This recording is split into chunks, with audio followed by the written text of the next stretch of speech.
Hey there. Tonight, we are going to look into the face of perfection and find out why it is terrifying. We are going to talk about Apollo.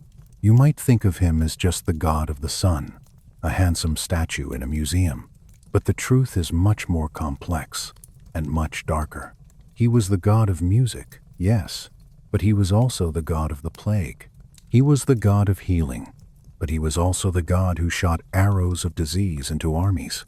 He was the bringer of light, but he cast very long, very cold shadows. This is not a story about a hero. It is a story about the absolute, blinding power of the divine and the chaos that birthed it. We are going to drift to a floating island that refused to stay still. We are going to witness a birth that shook the foundations of the earth. And we are going to see how the most beautiful god in the pantheon was born from the deepest suffering.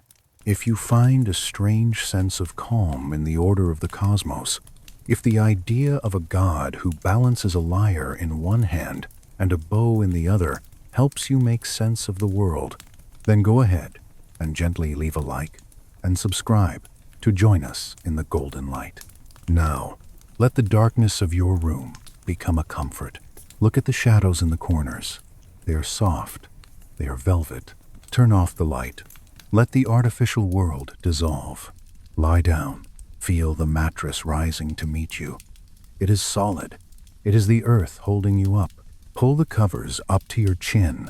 Take a deep breath in, filling your lungs with cool night air, and out, letting the day's tension flow out of your fingertips. You are safe here. You are still. But your mind is going to travel. We are going back before the Parthenon was built, back before Rome, back to the dawn of the Greek world. We are going to the Aegean Sea. Imagine the water, endless, deep, blue water. Swish, lap, swish. The sound of the waves against the shore is the heartbeat of this story. The sun is hot. It is the Bronze Age sun. It beats down on the whitecaps, turning them into flashes of silver. Drift out over the water. You are a seabird, gliding on the thermals.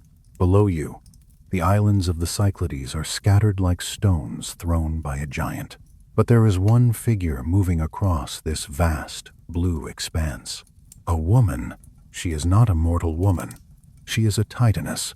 Her name is Leto, and she is suffering. She is heavily pregnant. Her body is swollen with life. Her feet are swollen from walking. She is wandering. Imagine the exhaustion of a journey that never ends. She visits the islands, Crete, Athens, Aegina, but every time she steps onto the land trembles. The rocks shake. The trees shiver. The land is afraid. Why? Because of Hera, the queen of the gods. Hera is jealous. Zeus, the king, has loved Leto, and Hera has sworn a terrible oath. No land that sees the light of day shall receive her children. It is a curse of geography, a curse of physics. If the sun shines on a piece of land, Leto cannot give birth there. So she wanders. Step, drag, step. She is chased by a python, a monstrous serpent sent by Hera, but even worse is the rejection. Imagine the loneliness, to be turned away by the earth itself. She is thirsty. The dust of the road coats her throat. She is heavy. Two great gods are growing inside her, demanding to be born. Artemis and Apollo. They are heavy with destiny. Leto is desperate. She needs a place that is not a place, a land that is not land. And then she sees it, drifting in the sea. It is not an island like the others. It is not anchored to the sea floor. It is a rock, a barren, wind-swept slab of granite. It floats. It moves with the currents. Bob, sway, bob. It is called Delos, or Asteria at this time. It is a lost piece of the earth. Because it floats, it is technically not land. It is a raft, and sometimes the waves wash over it, hiding it from the sun. It exists in the gray area of Hera's curse. Leto steps onto it. Feel the texture of the rock under her feet. It is rough, sharp, sun-baked.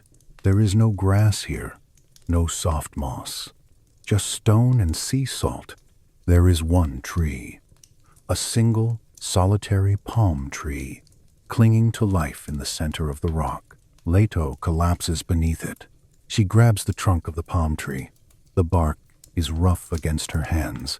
She grips it. Squeeze. Her knuckles turn white. The labor begins. This is not a human labor. This is a divine event. The earth knows what is happening. The winds stop blowing. The waves stop crashing. Hush. The seagulls stop crying. The whole Aegean Sea holds its breath. For 9 days and 9 nights, she labors. Can you imagine the passage of time? The sun rises. The sun sets. The stars wheel overhead. The great bear, the hunter, Leto, holds on. She is the embodiment of maternal endurance. She bites her lip. She does not scream. She focuses. First, Artemis is born. The moon, the huntress. She slips into the world quietly, like moonlight falling on water. Silver, cool. And then, immediately, the newborn goddess turns to help her mother, a baby midwife, because the second child is the difficult one. He is powerful. He is burning. He is Apollo. The moment approaches. It is the darkest part of the night, or perhaps it is high noon. Time seems to break down.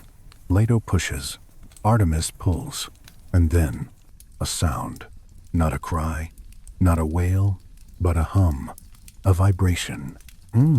Like a plucked string, like the sound of the universe tuning itself. And then, light, a blinding, sudden explosion of gold. Apollo is born. He does not come out bloody and crying. He comes out glowing.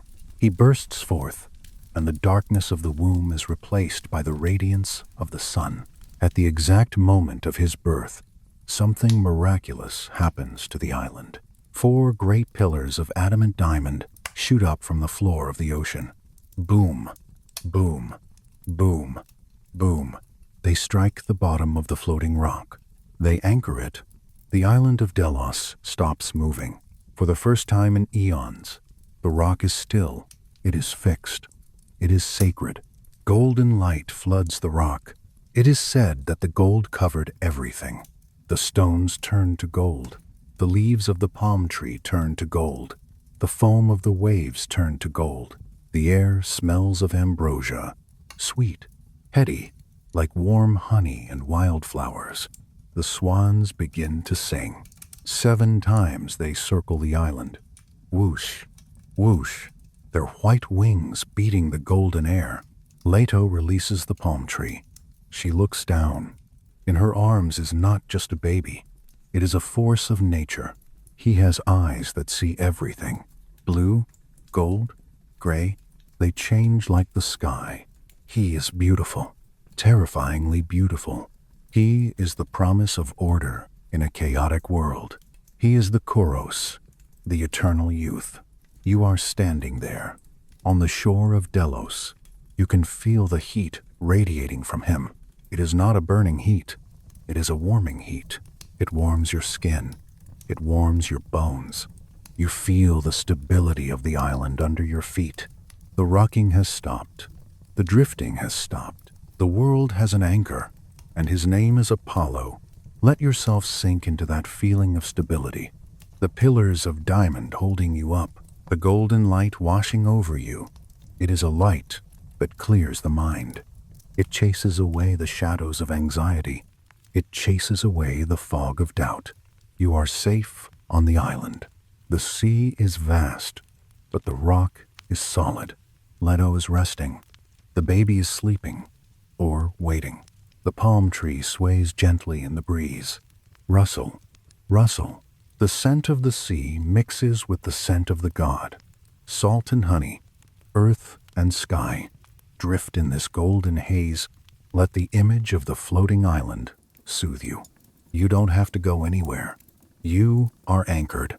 You are held. Just breathe. In, out. The light is soft now. It is the light of a late afternoon sun.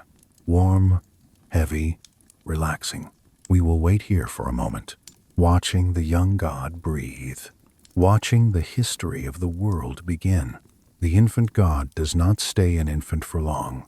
In Greek mythology, time is fluid. Biology is optional. Apollo lies in the golden swaddling clothes his mother wrapped him in. They are fastened with a golden clasp. But he is hungry. He does not want milk. Milk is for mortals. Milk is for creatures who need to grow bones from calcium and earth. Apollo needs something else. The goddess Themis, the titaness of divine law, the keeper of order, steps forward. She is ancient. She is dignified. She represents the rules that hold the universe together. She holds a cup. It is made of crystal, or perhaps carved from a single diamond. Inside is nectar, and on a spoon, she holds ambrosia, the food of the gods. What does ambrosia taste like? Let's imagine it. It is not just sweet. It tastes like the feeling of waking up after a perfect night's sleep. It tastes like the warmth of the sun on your back after a cold swim. It tastes like immortality. Apollo opens his mouth. He eats. Swallow, and the transformation begins. It is not a slow growth. It is an explosion of maturity. The swaddling bands snap, snap, rip, flutter. They fall away like cobwebs. His limbs lengthen. His chest expands. His muscles knit together, defined and perfect, like marble being carved by an invisible chisel. His hair grows, cascading down his shoulders, golden, shimmering, unshorn, as the poets say. He stands up. He is no longer a baby. He is a man, or rather, the ideal of a man, the Kouros. He is tall. His skin glows with a faint, inner luminescence. He is naked, unashamed, perfect. He takes his first breath as an adult god. Inhale. The air of Delos rushes into his lungs, and he speaks. His voice is not the cry of a child. It is the resonance of a cello, deep, clear, melodic. The lyre and the curved bow shall be mine, he declares, and I will prophesy to men the unerring will of Zeus, a career path decided in a second. Music, war, truth, three things that seem different, but are actually the same. They are all about hitting the target, hitting the right note, hitting the enemy, hitting the truth, precision. Let's look at the gifts he receives. First, the lyre. It is a gift from his brother Hermes, a peace offering after a bit of cattle theft. But that is a story for another night. Look at the instrument. It is made from the shell of a tortoise. Run your mind over the texture, the rough, mottled shell, the smooth, wooden arms curved like the horns of a gazelle. There are 7 strings. They are made of sheep gut. Stretch tight. Tension. Apollo touches a string. Pluck. The sound is pure. It is a sound that organizes the air. Before the lyre, the wind was just noise. The waves were just chaos. But when the string vibrates, it creates a frequency, a note, order. Apollo plays a scale. Do, re, mi. The birds stop singing to listen. The dolphins leap from the water to hear it. It is the sound of civilization. It is the sound of mathematics made audible. Feel the vibration of that music in your own chest. A gentle hum. It aligns your heartbeat. It smooths out the chaotic thoughts in your brain. It tells you that there is a structure to the world, that things make sense. Apollo smiles. It is a cool, distant smile. He understands the power of harmony. But then, he reaches for the second gift, the bow. It is made of silver. It is cold to the touch, sleek, heavy. The string is not made of gut. but of gold, or perhaps silver wire. It hums with a different kind of tension, the tension of potential violence. Apollo tests the draw weight. Creak, the bow bends. The energy builds up in the arc of the silver limbs. He aims. He does not aim at a person. He aims at the sky, or a distant rock. He releases. Twang. The sound is sharp, terrifying. The arrow flies faster than thought. Thwack. It hits the mark. Perfect accuracy. The Greeks called him the far shooter, the worker from afar. This is the other side of the god. The lyre draws people together. The bow keeps them apart. The lyre is intimacy. The bow is distance. Apollo is the god of distance. He stands on the mountain top, beautiful and terrible, watching the mortals below. He can send a song to heal your heart, or he can send an arrow to stop it. He is the healer and the destroyer. Think of the sun itself. The sun warms the earth. It grows the crops. It feels good on your face. But if you get too close, it burns. If you stare at it, it blinds. Apollo is the Sunday. He is the golden mean, the balance. Too much music, and you get chaos. Too much war, and you get death. Apollo stands in the middle, holding the two instruments, the wood and the silver, the soft and the hard. Imagine him walking across the island of Delos. Every step is measured, graceful. He does not stumble. He does not rush. He is the god of reason. He looks at the chaotic world, the monsters, the storms, the confusion of humanity, and he decides to bring order. He decides to leave the island. He has outgrown the nursery. He summons a chariot. It is drawn not by horses, but by swans, giant white swans. They descend from the sky, their wings beating the air with a rhythmic whoosh, whoosh. They land on the water. Apollo steps into the chariot. He takes the reins. The swans take flight. They lift him up above the palm tree, up above the diamond pillars. He looks down at the Aegean Sea. It is a map of blue and green. He turns the chariot west, towards the mainland, towards Greece. He is going to find a place to build his temple. He is going to find a place to speak his truth. He is going to Delphi. But the journey is long, and the air is thin. You are riding with him, not in the chariot, but in the slipstream. Feel the wind in your hair. It is a clean, high-altitude wind. Below you, the world is small and quiet. The problems of your day are down there, tiny as ants. You are up here, with the music and the light.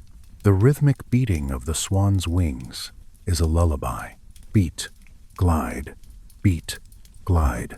The golden hair of the god shines like a beacon in front of you. You are safe in his shadow. You are traveling towards wisdom, but there is no rush. The gods have all of eternity, and you have all night. Let the image of the silver bow and the tortoise-shell lyre float in your mind. Balance. Left hand, right hand. Tension, release. Sound, silence. Wake, sleep. You are drifting between the two, drifting on the golden air, following the swans, towards the mountains, towards the future. Sleep. We leave the sparkling blue waters of the Aegean. We leave the floating island of Delos, anchored now by its diamond roots. We follow the flight of the swans. We are traveling north and west, towards the mainland of Greece. The air changes. Can you feel it? The salt spray of the ocean fades. The air becomes thinner, crisper. It smells of pine resin. It smells of dry stone baking in the sun. It smells of altitude. We are approaching the mountains. We are approaching Mount Parnassus. This is not just a mountain. It is a spine of the earth, a limestone giant rising 8,000 feet into the sky. Its peaks are covered in snow, even in summer. White crowns glowing against the deep blue vault of the heavens. Its slopes are covered in forests, deep, dark, ancient forests, fir trees, cypress, laurel, trees that have stood there since the beginning of time, their roots gripping the rock like the fingers of old men. Below the forests, there are olive groves, millions of silver-green leaves shimmering in the wind. Shimmer, rustle, shimmer.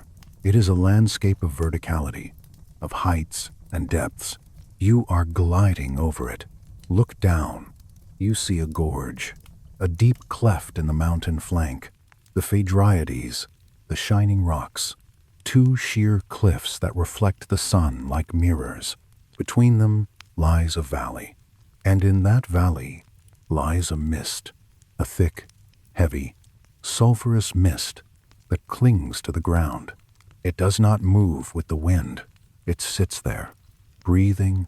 This is Pytho, the place of the rot. This is the home of the old god. Before Apollo, before the Olympians, there was the earth, Gaia, and the earth had a guardian, the Python. Let us descend. Slowly, float down through the canopy of the pine trees. Whoosh, the light dims. The golden sun is filtered through millions of needles. It becomes a dappled green twilight. The temperature drops. It is cool here, damp. The ground is soft. It is covered in layers of moss, thick, velvet moss that swallows the sound of your footsteps. Hush, hush, there is a smell here. It is not the sweet smell of ambrosia. It is the smell of the primeval earth. It smells of wet soil, of decaying leaves, of mushrooms growing in the dark, of sulfur bubbling up from deep underground springs. It is a heavy smell, a sleepy smell. It makes your eyelids heavy.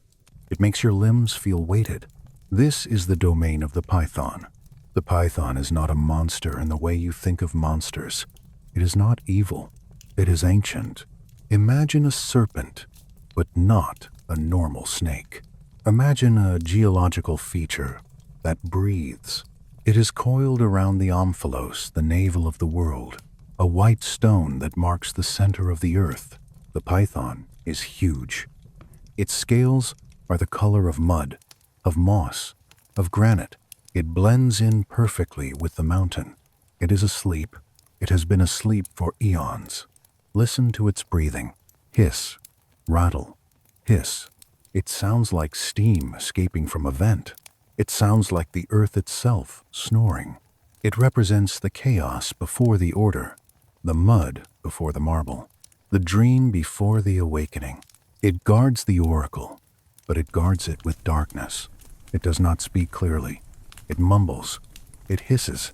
It keeps the wisdom of the earth locked in the damp soil. And now comes the light. Look up towards the cliffs. Apollo has landed. He steps off his chariot of swans. He stands on a high rock, overlooking the misty valley. He is stark against the gray stone. He is naked, save for a silver cloak that flutters in the mountain breeze. His skin is glowing. He is a statue made of living gold. He holds the silver bow in his left hand. He holds the golden lyre in his right hand. He looks down at the mist. He looks down at the Python. He does not look angry. He looks focused. He looks like a surgeon preparing to excise a tumor, or a musician preparing to tune a slack string. He understands that he cannot build his temple on top of the mud. He cannot build the house of truth on a foundation of chaos. The Python must be transformed. He steps down from the rock. Click. His sandal hits the stone. The sound echoes through the valley. The birds fall silent. The cicadas stop buzzing. The mountain knows that a confrontation is coming. Apollo walks into the mist. The mist tries to obscure him. It swirls around his legs, damp, clinging, but the heat of his divinity burns it away. Wherever he steps, the fog evaporates. Hiss. He is carving a path of clarity through the confusion. He reaches the clearing. The omphalos stone is there, wrapped in the coils of the dragon. The Python stirs. It smells the intruder. It smells the ozone. It smells the sun. It opens an eye, a yellow, slit-pupilled eye the size of a shield. It uncoils, slither, scrape, grind, the sound of heavy scales dragging over stone. It rises up. It is massive, a pillar of muscle and scale, towering over the young god. It opens its mouth. Steam pours out, the smell of rotten eggs, sulfur. It hiss. S, S, S, S, S, S, S, S. A warning. Go back, sky child. This is the earth.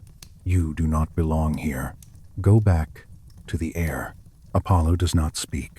He drops the lyre gently onto the moss. Thump. He takes the bow with both hands. He reaches over his shoulder. He pulls an arrow from his quiver. The arrow is not made of wood. It is made of a sunbeam solidified into metal. It is straight, perfect. He knocks the arrow to the string. Click. He raises the bow. He draws the string back. Creak. The silver limbs of the bow bend.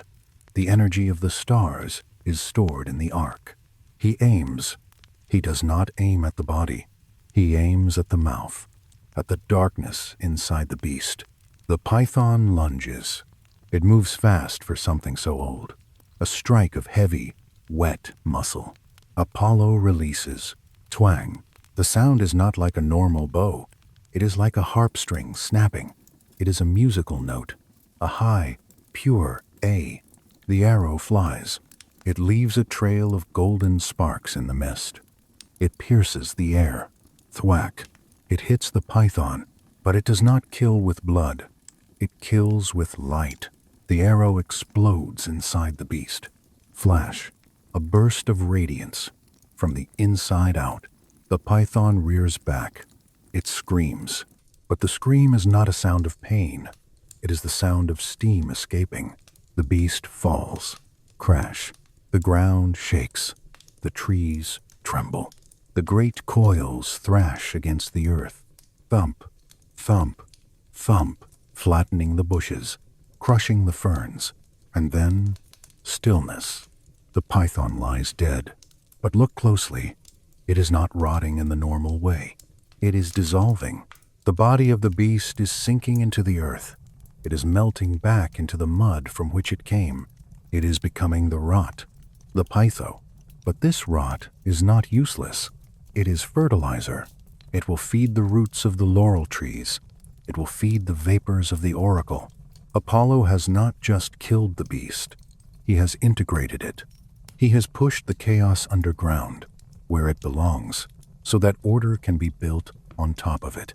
Apollo lowers the bow. He breathes. Inhale, exhale. He picks up the lyre. He strums a chord. Strummen. The sound cleanses the air. The smell of sulfur fades, replaced by the smell of pine and laurel. He walks to the omphalos stone. He places his hand on it. Mine, he whispers. I claim this place, not for darkness, but for light. I claim this place, not for confusion, but for truth. He looks around the valley. It is quiet now, a different kind of quiet, not the heavy, sleepy silence of the python, but the alert, vibrant silence of a cathedral. The sun breaks over the ridge of the cliffs. A shaft of light hits the spot where the beast fell. Apollo smiles. He knows what he must do next. He cannot stay here alone. A god needs a priesthood. A temple needs servants. He needs men. He looks out towards the sea. Far below, in the Gulf of Corinth, he sees a ship, a Cretan ship. Merchants, sailors, they are sailing for Pylos to sell their goods. Apollo laughs, a golden, joyous sound. They will not sell goods today, he says. They will serve a god. He leaps from the mountain. He changes his form. He does not fall as a man. He falls as a dolphin. Splash. He hits the water next to the ship, a giant, shining dolphin. He leaps onto the deck of the ship. Thump. The sailors are terrified. They cower. They pray. The dolphin does not attack. It just lies there, vibrating with power. It guides the ship. It locks the rudder.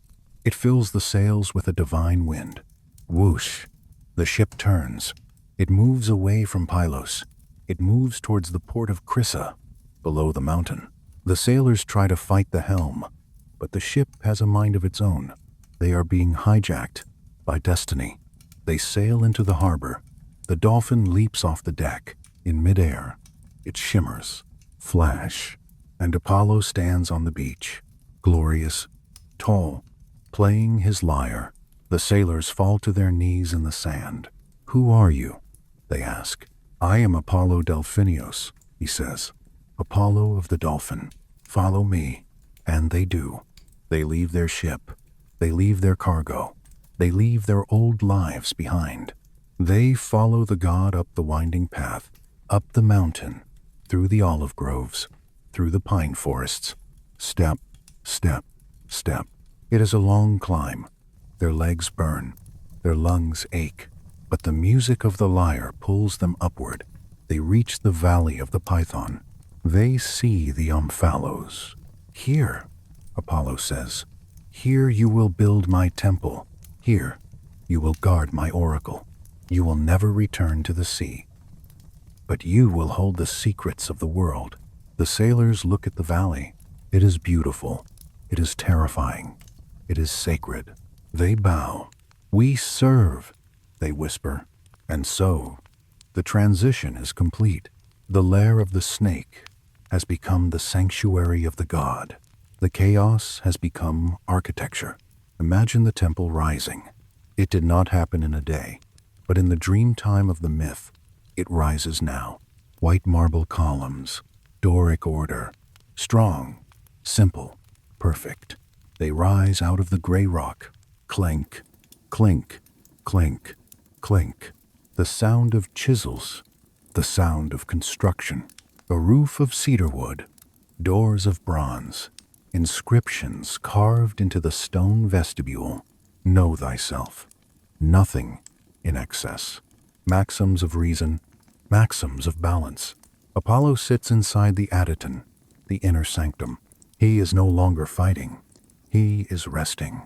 He sits on a tripod. Below him, in the crack in the earth, the remains of the python are rotting. They send up vapors, ethylene, methane, or just the spirit of the earth. Apollo breathes them in. He does not choke. He transmutes them. He turns the chaotic fumes of the earth into the clear words of prophecy. He creates the bridge, earth below, sky above, and the voice in the middle. The oracle is open for business. Let us sit on the steps of this imaginary temple. The sun is setting behind the Phaedriades cliffs. The stone retains the warmth of the day. Put your hand on the marble step. Feel the warmth. It is solid. It is real. The air is cooling down. A breeze blows through the valley. It rustles the laurel trees. Shh, shh. It sounds like a whisper. It sounds like the future. You are safe here. The python is dead or sleeping. The god is watching. You are in the center of the world, the navel. Everything revolves around this point of peace. Your bed is the temple. Your pillow is the stone. Your breath is the vapor. Slow down your breathing. Match it to the rhythm of the mountain. Deep, slow, expansive, stable as a rock. The battle is over. The arrow has been fired. The target has been hit. There is nothing left to fight. There is only the music of the lyre, drifting on the wind. Pluck, pluck, pluck. Each note is a star appearing in the twilight sky. 1, 2, 3. The constellation of the lyre, Orpheus's lyre, Apollo's lyre, hanging over the mountain, watching over you. Let the golden light of the god fade into a soft, protective blue. The blue hour of Delphi. It is the color of sleep. It is the color of deep water. Sink into it. Let the mountain hold you. Let the story hold you. You are anchored. You are home. Sleep. Sleep in the sanctuary of the light. The python is dead. The temple is built.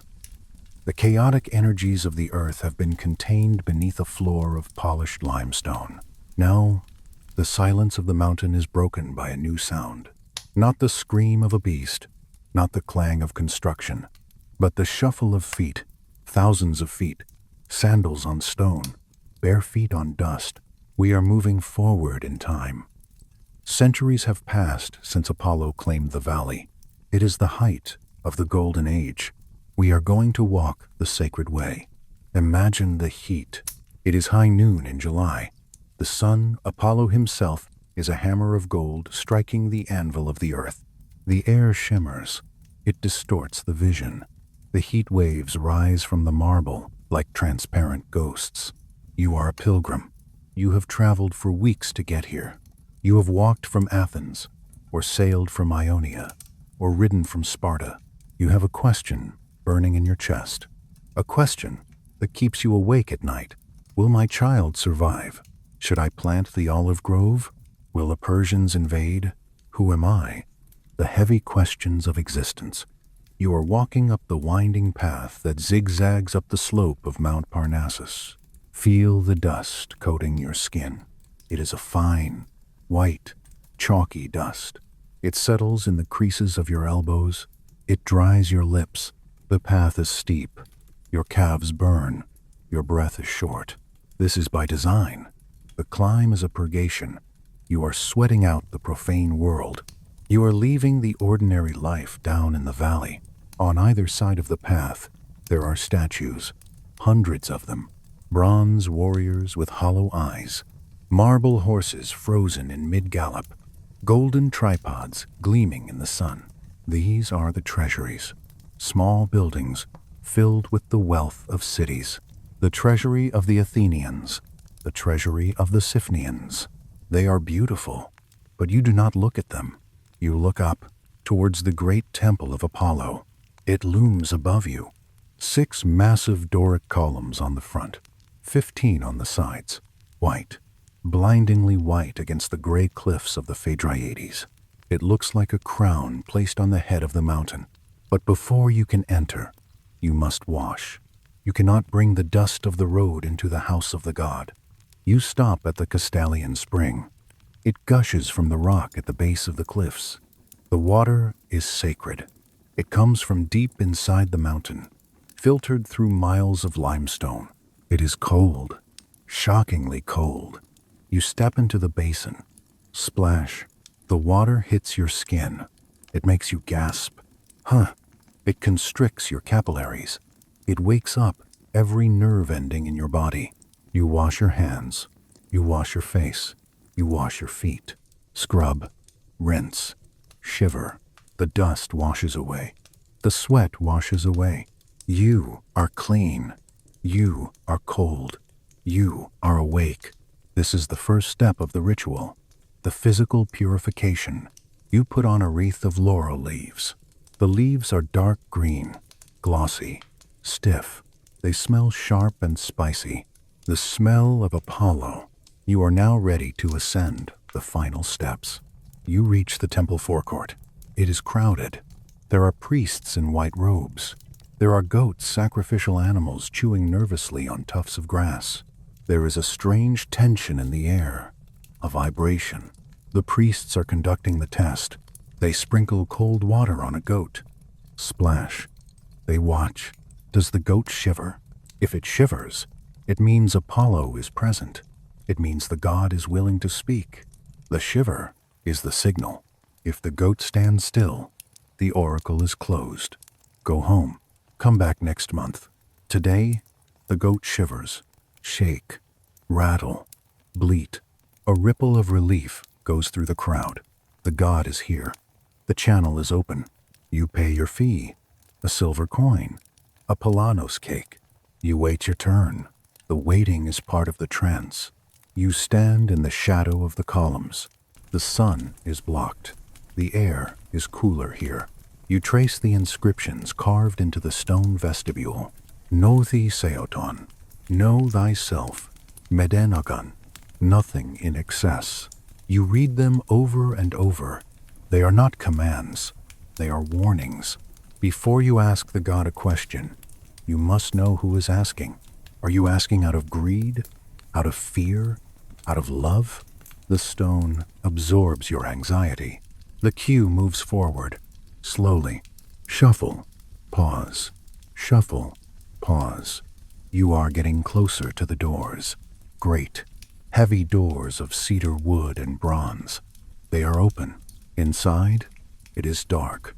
After the blinding sun outside, the interior of the temple looks like a cave. You step across the threshold. Step. The sound of the world cuts out. The wind stops. The bird song stops.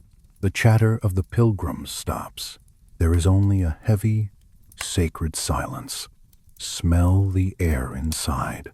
It smells of frankincense, expensive, resinous smoke curling from golden braziers. It smells of old stone, and underneath that, a faint, sweet, rotting smell, like flowers decomposing in a damp cellar, or crushed almonds. This is the smell of the pneuma, the breath, the gas rising from the crack in the earth. Ethylene, methane, the decaying blood of the python. It doesn't matter what the chemistry is. It matters what it does. It intoxicates. It loosens the anchors of the mind. You walk deeper into the temple. Your eyes adjust to the gloom. You see the statue of Apollo, gold and ivory. But you are not here for the statue. You are here for the voice. You are led to the Adaton, the Holy of Holies. It is a sunken chamber at the back of the temple. You have to step down to enter it, descending into the earth, returning to the level of the python. The light here is very dim, just a few oil lamps flickering. Flicker, shadow, flicker, and there she is, the Pythia, the Oracle. Forget the Hollywood movies. She is not a young, scantily clad virgin writhing in ecstasy. She is an older woman, 50, maybe 60. A peasant woman from the village of Delphi. She lived a blameless life. She raised children. She baked bread. But today, she is the bride of the god.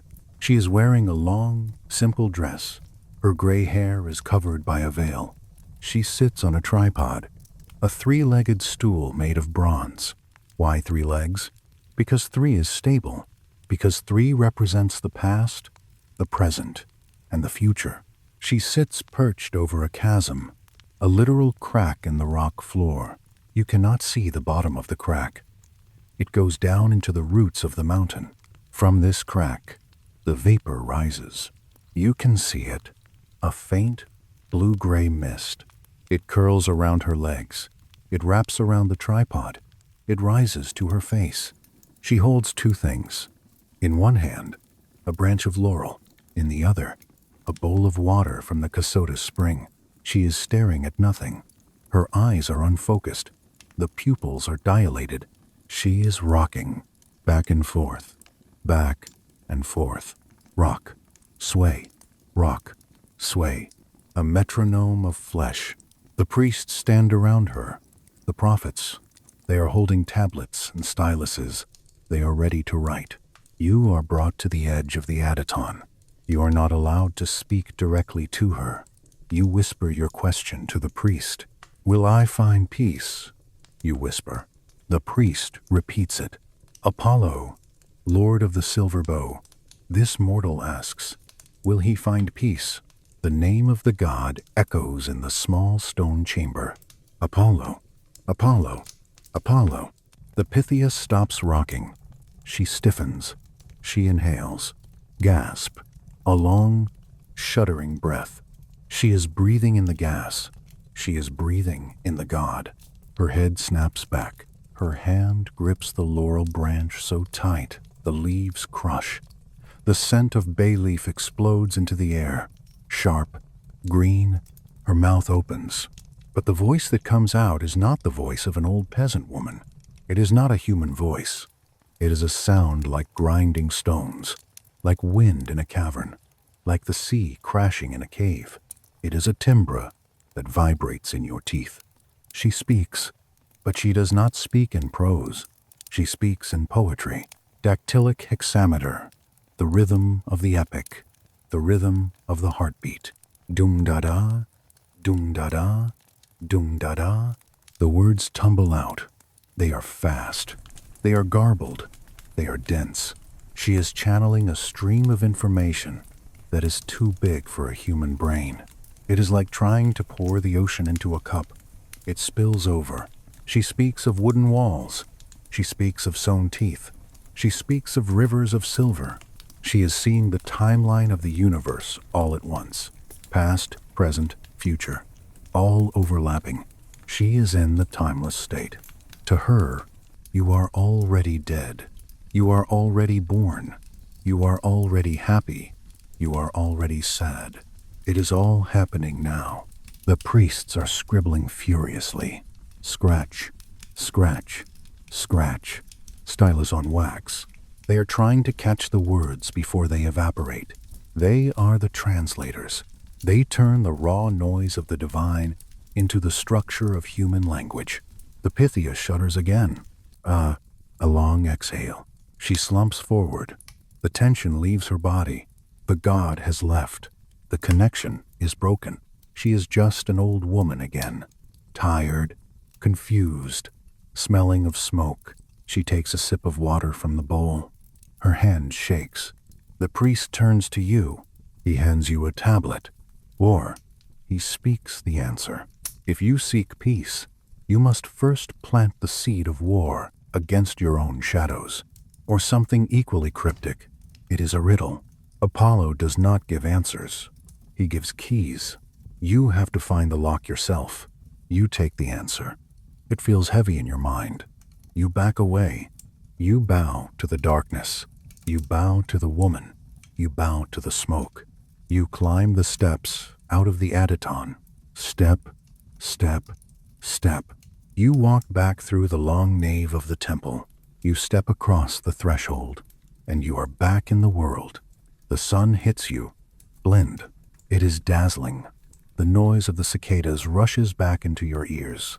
Buzz, buzz, buzz. The smell of the goats. The dust.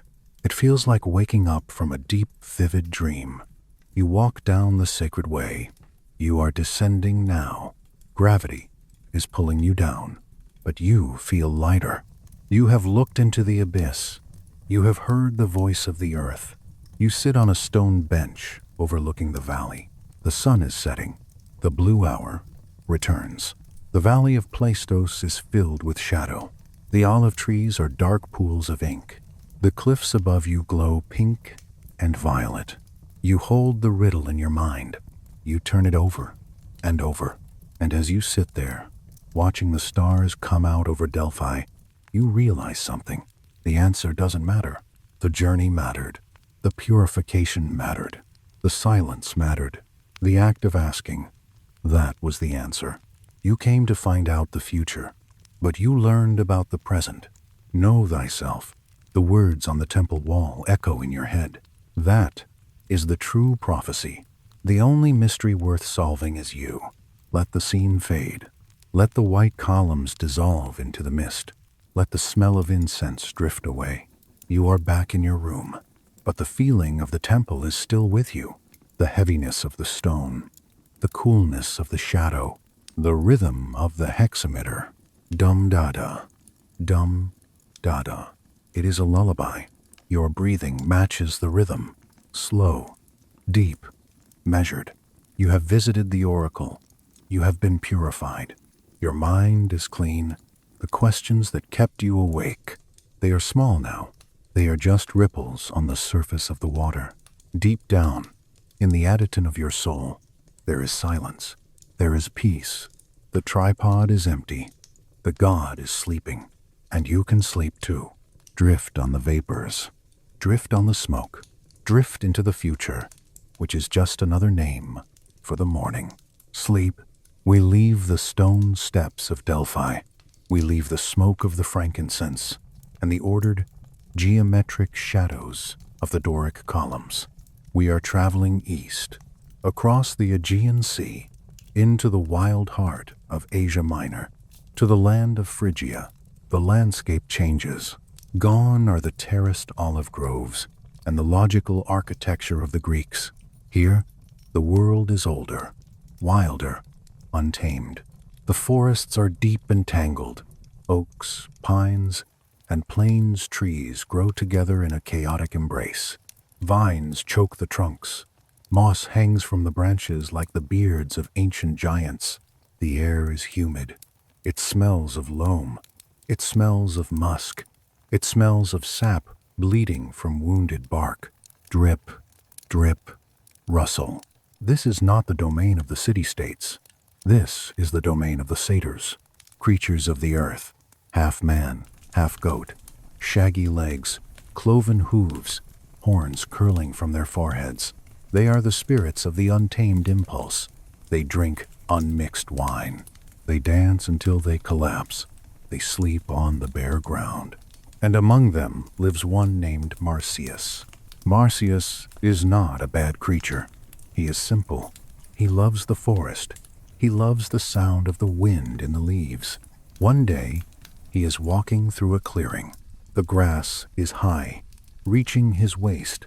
He sees something glinting in the grass. It is not gold. It is bone, double pipes, an aulos, a flute made of deer bone, or perhaps staghorn, polished smooth, with holes drilled into the sides. It is a beautiful object, but it is cursed. It was thrown away by the goddess Athena. She had invented it, tried to play it, and then saw her reflection in a stream. She saw how her cheeks puffed out, how her face turned red and distorted with the effort of blowing. Vain and disgusted, she threw it from Olympus. "Cursed be the one who picks this up," she said. Marsyas does not know this. He does not know about curses. He only knows curiosity. He picks it up. It feels cool in his hands. Light, hollow. He puts it to his lips. He blows. Ooh, a sound comes out. But it is not a clumsy sound, because the flute still carries the magic of the goddess. It plays itself. It creates a sound that has never been heard in the forest before. It is a sound of pure emotion. It sounds like a bird crying for its mate. It sounds like a river rushing over stones. It sounds like the wind howling in a canyon. It is the voice of nature. Marsyas plays, and as he plays, he feels a strange sensation, pride. I am making this, he thinks. I am the master of sound. The other satyrs gather around. The nymphs emerge from the trees. The dryads peek out from the bark. They dance. They weep. They cheer. Marsyas, Marsyas. The praise goes to his head like strong wine. He forgets his place. He forgets that he is a goat man in a muddy forest. He looks up at the sky. I am the best, he shouts. I am better than the Golden One himself. He challenges Apollo. It is the mistake of a lifetime. A mistake born of joy, but fatal nonetheless. The challenge is accepted. The gods always accept. They cannot refuse a challenge to their supremacy. It is the law of the hierarchy. The contest is set. The location. A clearing in the deep woods of Selena. The judges. The muses. 9 goddesses of art, impartial and terrible in their perfection. Or perhaps King Midas. We will get to him later. Imagine the scene. On one side, Marsyas, shaggy, sweating, smelling of the earth, holding his bone flute. On the other side, Apollo. He descends from the sky like a pillar of light. He does not walk on the mud. He hovers an inch above it. He is dressed in robes of Tyrian purple. His hair is bound with a wreath of laurel. He holds the golden lyre. He looks calm, too calm. He looks at Marsyas not with anger, but with a detached, scientific curiosity. Like a man looking at a bug he is about to step on. Begin, say the muses. Round 1. Marsyas plays. He puts the flute to his lips. His cheeks puff out. His eyes bulge. He pours his soul into the bone. Trill, warble, tweet, whoosh. The music is incredible. It is the sound of the riot of spring. It is the sound of sap rising. It is the sound of mating and fighting and living. It is messy. It is loud. It is passionate. The trees shake their leaves in time. The birds join in. The satyrs stomp their hooves. It is Dionysian. It is the music of the body. Even the muses nod. It is undeniable. The creature has talent. Marsyas finishes. He is panting. Sweat drips from his nose. He looks at Apollo. Beat that. Apollo steps forward. He does not sweat. He does not puff his cheeks. He positions the lyre. He plucks a single string. Ping. The note hangs in the air. It is pure, mathematical, precise. It cuts through the humidity of the forest like a laser. He begins to play. He does not play the sounds of nature. He plays the sounds of the cosmos. He plays the rotation of the planets. He plays the geometry of a snowflake. He plays the logic of the tides. Strum, arpeggio, chord. It is Apollonian. It is the music of the mind. It is cold, clear, and terrifyingly perfect. The satyrs stop dancing. They stand still, mouths open. The music creates a structure in the air. It builds a cathedral of sound around them. It makes them feel small. It makes them feel messy. Apollo finishes. The silence that follows is absolute. The muses whisper. A tie. It is a tie. Marsyas grins. A tie with a god is a victory. But Apollo does not do ties. He smiles. A thin, cruel smile. Very well, he says. His voice smooth as polished marble. But the contest is not over. Can you do what I do? Apollo turns his lyre upside down. He plays it. The music is just as perfect. And then he sings. He opens his mouth, and a voice of liquid gold pours out. He accompanies himself on the strings, the voice and the instrument, weaving together in a complex polyphony, words and music, logos and harmony. Now, Apollo says to Marsyas, you do the same. Marsyas stares at him. He holds the flute. To play the flute, you must use your mouth. You must blow. You cannot sing and blow at the same time.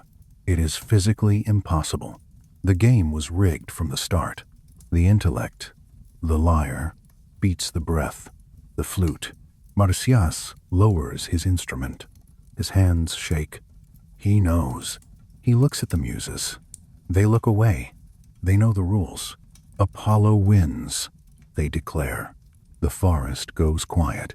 The birds stop singing. The wind stops blowing. The shadow of the god lengthens across the clearing. The penalty for losing to a god is whatever the god decides. And Apollo, the god of nothing in excess, decides to be excessive. He decides to make an example. Hubris pride must be punished. He orders Marsyas tied to a pine tree. We will not describe the gore. That is not for sleep.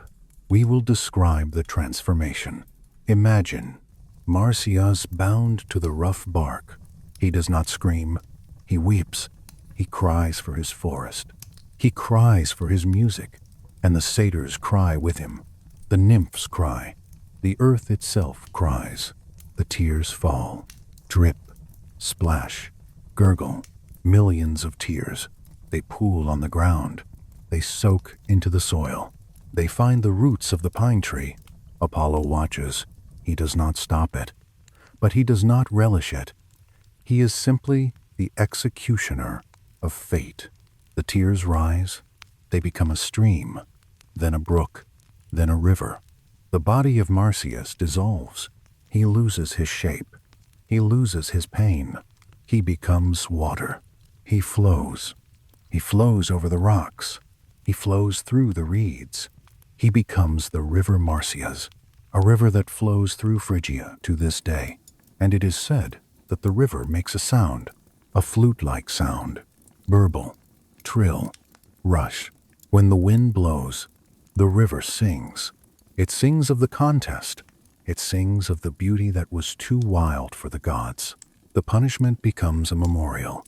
Marsyas is gone, but his music is liquid now, eternal. Time passes. The river flows. The forest forgets. But Apollo is not done with contests. He travels to another mountain, Mount Tmolus. There, another rustic god is playing music. Pan, the goat god, the god of panic and pastures. Pan plays the pipes, the syrinx, 7 reeds bound with wax. It is a simple, happy sound, the sound of a lazy afternoon. Pan challenges Apollo. They never learn, do they? But this time, the judge is a mountain, the mountain god Tmolus, and there is a witness, King Midas. Yes, the Midas of the golden touch. Though he has washed the gold away in the river Pactolus, he is still foolish. The contest begins. Pan plays. Toot, whistle, jig. It is catchy. It makes you want to tap your foot. Midas taps his foot. He loves it. It reminds him of country fairs. Then, Apollo plays. He steps forward in his purple robes. He strikes the lyre. Strum. The sound is transcendent. It is the music of the spheres.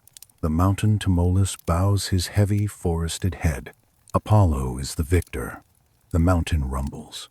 The high art is superior to the low art. Everyone agrees. The trees agree. The stones agree. Except Midas. Midas steps forward. He clears his throat. Actually, he says, I liked the pipes better.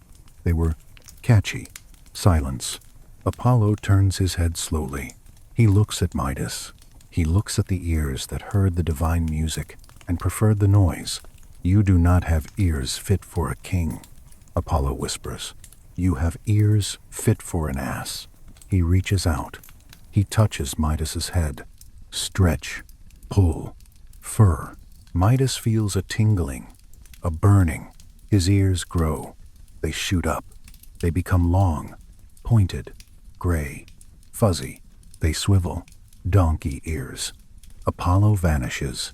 He has made his point. Order is restored. Midas is left standing there, clutching his head in shame. He runs back to his palace. He hides. He wears a large purple turban, a Phrygian cap. He never takes it off. He rules his kingdom, terrified that his secret will slip out. But hair grows. Eventually, he needs a haircut. He calls the royal barber. The barber enters the private chamber. Midas removes the turban. The barber gasps. Swear on your life, Midas says. Tell no one. The barber swears. He cuts the hair. He puts the turban back on. But secrets are heavy. The barber cannot hold it. It burns inside him. He feels he will burst if he doesn't tell someone. He runs out of the city. He goes to a lonely meadow by the river. He digs a hole in the damp earth. Dig, scoop, dig. He puts his face into the hole. He whispers, King Midas has donkey ears. King Midas has donkey ears. He feels better. The pressure is gone. He fills the hole. He buries the secret. He goes home, but the earth listens. The earth always listens. A clump of reeds grows on that spot. Tall, green river reeds. The wind blows through them. Whoosh, rustle, and as the reeds sway, they whisper. Listen closely. Sha, Midas, has ears. Sh, Midas, has donkey ears. The wind carries the secret across the meadow, across the river, across the kingdom. Soon, everyone knows, but they pretend they don't, because that is civilization, pretending not to hear the whispers in the grass. Let the scene dissolve. The forest of Phrygia fades into the mist. The sound of the flute and the lyre merge into one harmony, the wild and the ordered. They are both part of the world. You need the wild breath of Marsyas to feel alive. You need the structured strings of Apollo to feel safe. Tonight, we choose safety. We choose the lyre. Imagine the sound of Apollo's lyre again. Slow, rhythmic, calm, pluck, wait, pluck, wait. It aligns the neurons in your brain. It combs out the tangles of the day. The river flows quietly. The reeds sway gently. Hush, hush. King Midas is sleeping in his palace, his ears hidden on the pillow. The river Marsyas is flowing to the sea, carrying the memory of the satyr. The forest is at peace. The contest is over. There is no one left to judge you. There is no one left to challenge you. You have nothing to prove. You are not playing for your life. You are just listening. Listening to the silence that comes after the music, that deep, resonant silence. Let it fill your room. Let it fill your chest. It is a heavy, warm silence, like a velvet curtain falling on a stage. The show is over. The lights are down. The audience has gone home. It is just you and the echo. Drift on the echo. Drift down the river. Sleep. Sleep in the harmony of the night. The music of the contest has faded. The river Marsyas flows quietly to the sea. The forest of Phrygia is left to its secrets. We are moving north. We are traveling to the Vale of Tempe. It is a valley in Thessaly, carved by the river Peneus. It is a place of water and shade. Imagine a landscape that is entirely green, not the dark, brooding green of the pine forest, but the bright, translucent green of deciduous trees, plane trees, poplars, willows weeping into the water. The air here is cool and moist.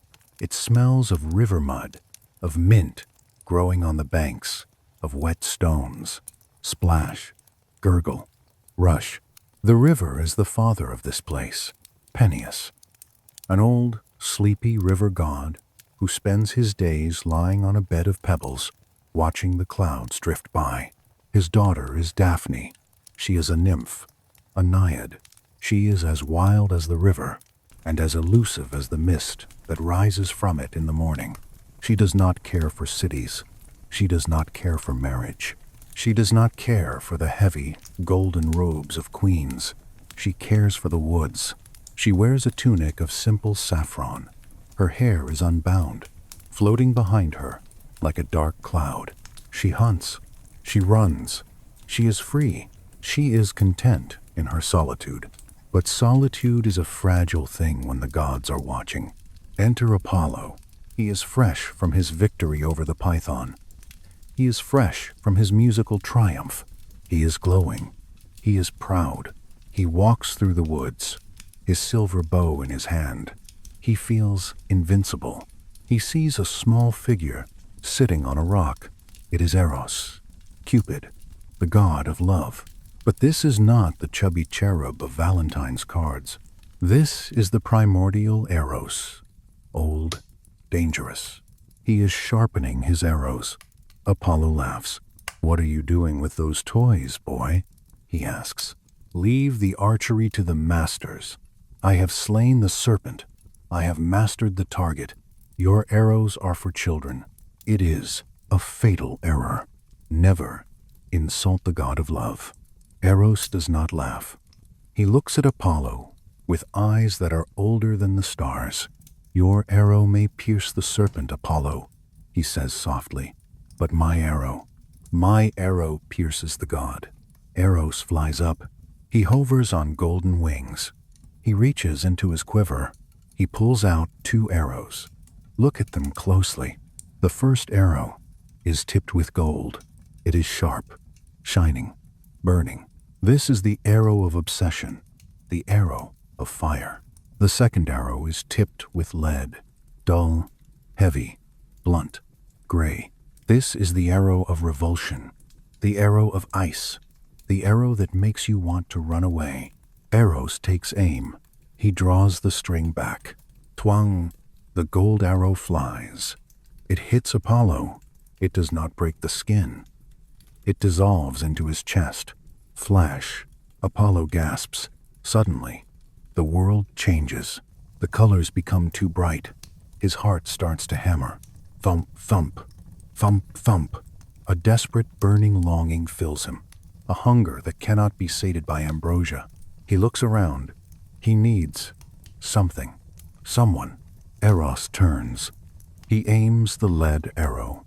He aims at Daphne, who is walking through the glade, unaware. Twang! The lead arrow flies. It hits her heart. It sinks in. Heavy, cold. She shivers. A sudden, overwhelming desire for solitude fills her. A revulsion for touch. A fear of connection. She wants to be alone. She wants to be invisible. And then, Apollo sees her. The gold meets the lead. The chase begins. This is not a chase of anger. It is a chase of tragedy. Apollo runs. "Daphne!" he calls. His voice is music. It is the most beautiful voice in the world. Do not run. I am not a wolf. I am not a bear. I am Apollo. I am the Lord of Light.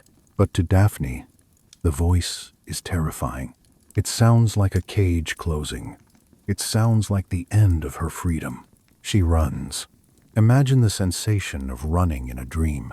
Her sandals slap against the soft earth. Pat, pat, pat, pat. The wind rushes past her ears. She is fast. She is a nymph. She moves like water. She leaps over fallen logs. She ducks under branches. The briars tear at her tunic. The stones bruise her feet, but she does not stop. The lead in her heart is heavy, but fear makes her light. Apollo pursues. He is a god. He does not tire. He runs with the grace of a leopard. He gains on her. "Wait," he cries. "The ground is rough. You will hurt yourself. Slow down, and I will slow down." He is begging. The god of reason has lost his mind. He is drunk on the gold poison. He can smell the scent of her hair. It smells of river water and wild hyacinth. It drives him mad. He stretches out his hand. He is close, so close, you can hear their breathing. Her breath, ragged, panicked, high-pitched, gasp, gasp, gasp.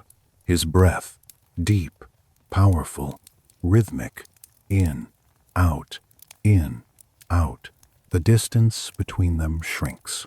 50 yards, 20 yards, 10 yards. They run through the shadow of the poplars. They run through the sunlight of the meadow. It is a marathon of desire and denial. Daphne's strength is failing. She is mortal, or semi-mortal. She has limits. Her lungs are burning. Her legs feel like lead. The lead arrow is weighing her down. She can hear his footsteps behind her.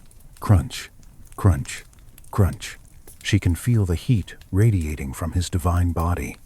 It feels like the sun getting too close to the earth. She sees the river ahead, the Peneus, her father. The water is wide and gray and slow. She runs to the bank. She collapses in the mud. She cannot run another step. She looks at the water. "Father!" she screams. "Help me. If your waters have power, change me. Destroy this beauty that has pleased too well. Let me be free of this form." It is a prayer of desperation. She is asking to cease to be herself. She prefers oblivion to capture. The river god hears. Deep beneath the mud, the old god stirs. He cannot fight Apollo. Apollo is an Olympian. A river cannot fight the Sunday. But he can change his daughter. He can grant her wish. He works his magic. It begins immediately. This is the metamorphosis. We are going to slow this down. We are going to feel every cell change. Daphne is kneeling in the mud. Apollo is reaching for her. His hand touches her shoulder, but instead of soft, warm skin, he feels something else. Texture, roughness. Daphne feels a heaviness dragging her down. Numbness. It starts in her feet. Her toes are digging into the mud. They are growing longer. They are turning white, then brown. They are branching out. They are becoming roots. They push deep into the cool, wet soil, drinking the water, anchoring her. She tries to lift her foot. She cannot. She is rooted. The numbness rises. Up her ankles, up her shins, her skin, her soft, pale skin. Our teat is hardening. It is cracking, crackle, split, harden. A layer of gray bark is creeping up her legs.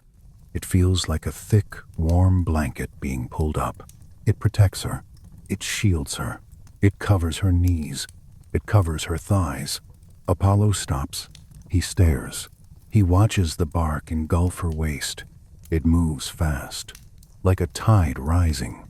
She lifts her arms to the sky. "Help me," she tries to say, but her voice is changing. Her tongue turns to wood. Her throat turns to pith. The cry becomes a rustle. Whoosh. Her fingers. Look at her fingers. They are stretching. The fingernails turn green. They broaden. They flatten. They become leaves. Glossy, dark green, aromatic leaves. Her arms become branches. They stiffen. They reach out towards the sun, not in prayer, but in photosynthesis. Her hair, her beautiful, floating, dark hair. It turns into a canopy, thousands of leaves sprouting in a second. Rustle, rustle, rustle. Her face is the last to go. She looks at Apollo one last time. Her eyes are wide, but the fear is fading. The peace of the vegetable world is taking over. The slowness of the tree is entering her mind. The bark rises over her chin, over her mouth, over her nose, over her eyes. Darkness, but not a scary darkness. A cool, green, sap-filled darkness. She is gone. Daphne is gone. Standing in her place is a laurel tree, beautiful, slender, fragrant, shivering slightly in the wind. Apollo stands there. He is frozen. The golden god is paralyzed by grief. He reaches out. He wraps his arms around the trunk of the tree. He hugs the wood. It is hard. It is rough against his cheek. But listen. Put your ear against the bark. Thump, thump, thump. Inside the wood, the heart is still beating. Daphne is still in there, hidden, safe, encased in layers of cellulose and lignin. She has escaped him. She has escaped the world of men and gods. She has entered the deep time of the forest. Apollo weeps. His tears fall on the roots. Watering, "I have lost you," he whispers. "You will never be my wife." He strokes the leaves. Sure, sure. The tree seems to recoil slightly from his touch, or perhaps it is just the wind. "But if you cannot be my wife," he says, "you shall be my tree. You shall be the laurel, the bay. My hair will be wreathed with you. My lyre will be adorned with you. My quiver will hold you. You will crown the victors. You will crown the poets. You will be the symbol of excellence. And because you are mine, you will never decay. Your leaves will never fall. You will be evergreen." He blesses the tree. He grants it eternal youth, a mirror of his own. The laurel tree stands silent. It accepts the gift. Or perhaps it simply endures it. Trees are patient. Let us sit at the base of this tree. The transformation is complete. The drama is over. The air is filled with the scent of bay leaves. Spicy, clean, medicinal. Inhale. It is a smell that clears the head, a smell of clarity. The river Peneus flows past, unbothered. The sun filters through the new leaves of the laurel. Dappled light, green and gold. Imagine you are the tree. You have no legs to run. You have no voice to cry. You have roots. Feel your own feet. Imagine them sending roots down into the mattress, down into the floor, down into the earth. You are anchored. Nothing can move you. The wind may blow, but you just sway. Sway, sway. You have bark. Imagine a protective layer around your skin. a shield. The worries of the world strike the bark and fall away. They cannot touch the soft wood inside. You have sap, a slow, cool, nourishing fluid moving through your veins. Not blood. Sap, thick, sweet, slow. Your heartbeat slows down to match the rhythm of the tree. 1 beat, 2 beats. You are drinking the sunlight. You are drinking the rain. You are content. Daphne found her peace. She found it by stopping, by changing, by becoming part of the landscape. You can do the same. You don't have to run anymore. The chase is over. The lead arrow has melted. The gold arrow has dulled. There is only the wood and the wind.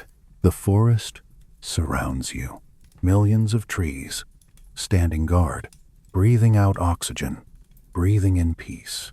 Apollo has gone back to Olympus. The river god is sleeping. It is just you and the laurel. Touch a leaf in your mind. Smooth, waxy, cool. Let the green darkness cover you. Let the bark protect you. You are still. You are silent. You are growing. Sleep. Sleep the deep, slow, vegetative sleep of the forest. Sleep. We leave the laurel tree standing in the silence of Thessaly. We leave the cool, green shade of the riverbank. We are traveling south. We are going to the Peloponnese, to the valley of the Eurotas, to Sparta. But this is not the Sparta of iron and war. This is not the Sparta of the 300, of shields and spears and grim-faced men marching to death.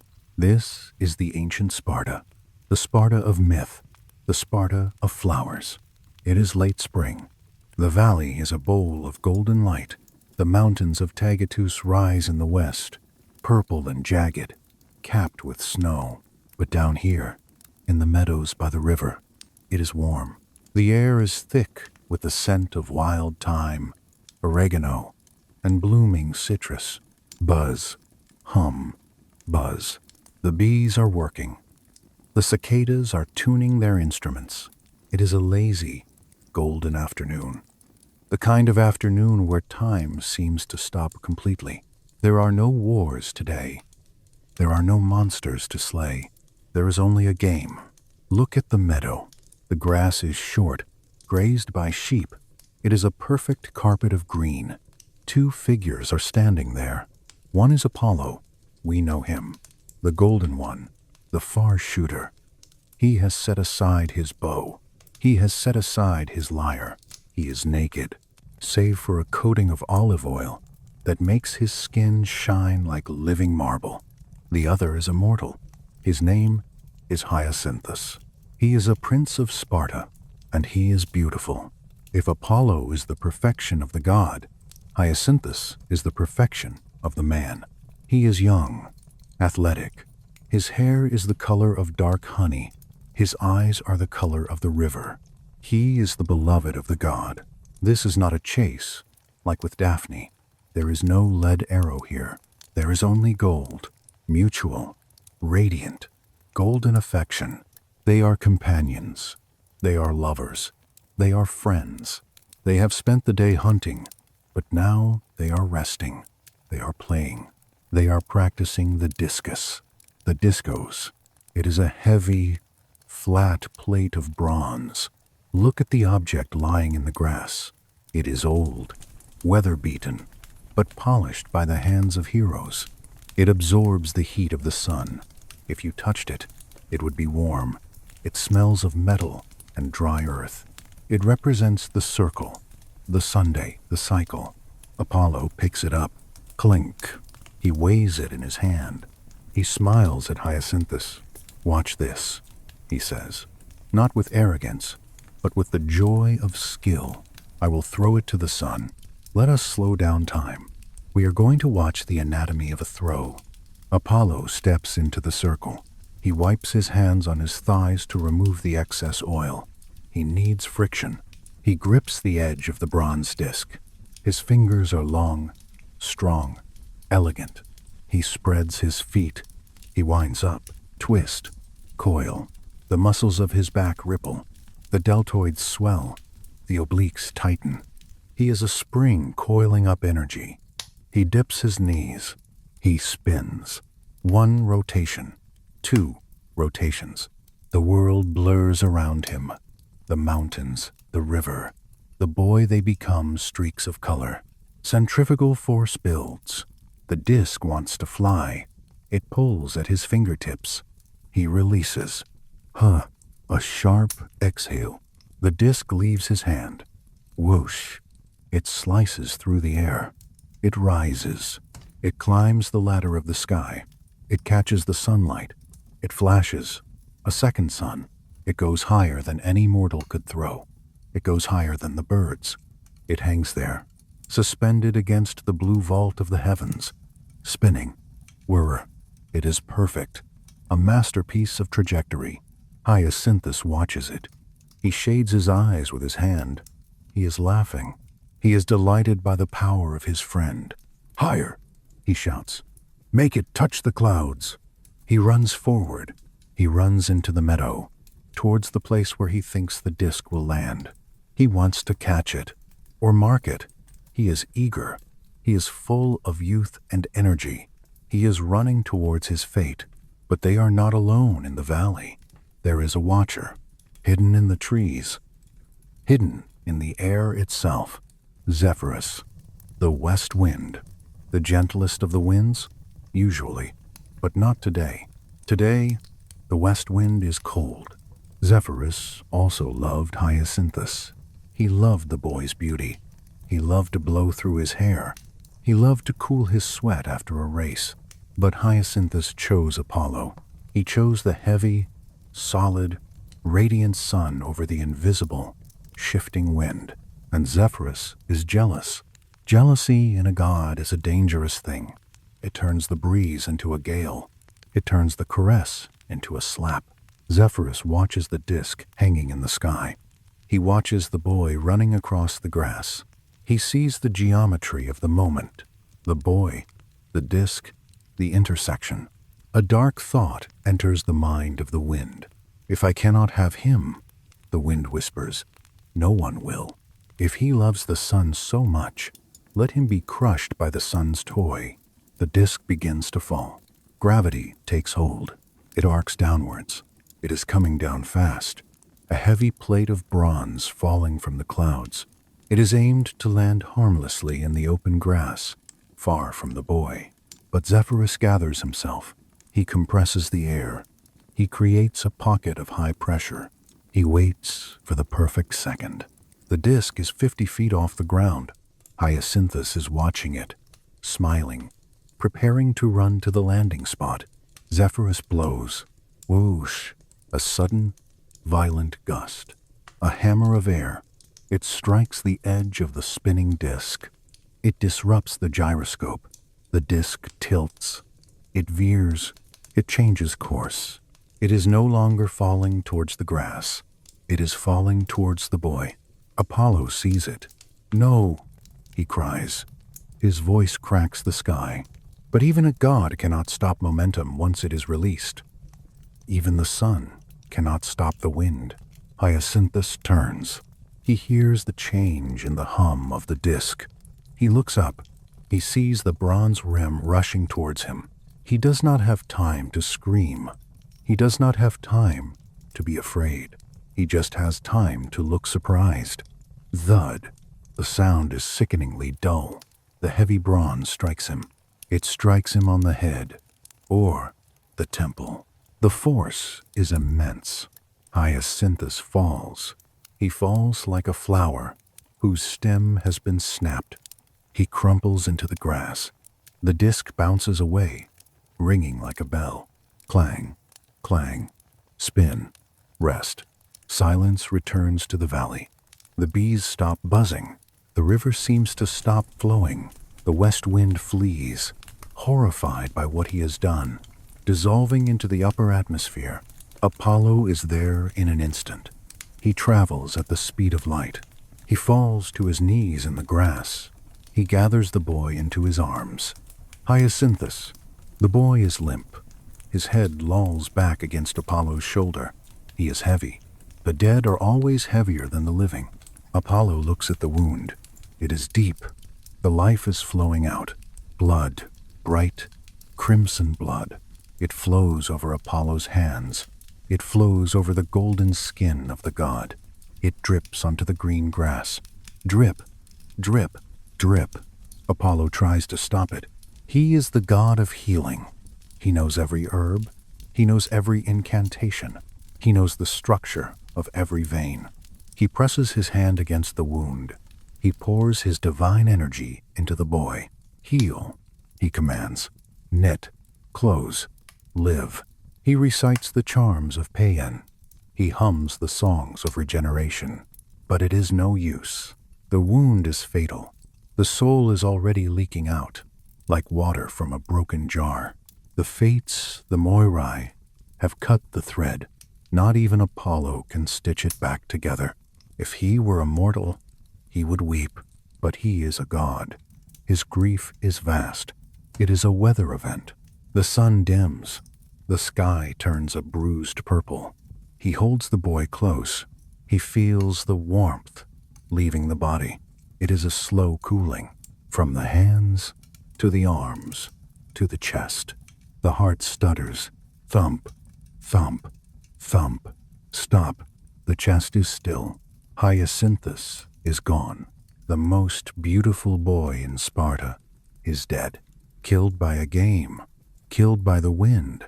Killed by love. Apollo sits there for a long time. He does not move. He does not care about the dirt on his knees or the blood on his chest. He hates himself. He hates his immortality. I am deathless, he thinks. I cannot die with you. I must live forever with this regret. I would give my divinity to be in the dark with you, but he cannot. He is the Sunday he must shine. He must continue. He looks at the blood on the grass. It has pooled around the boy's head like a halo.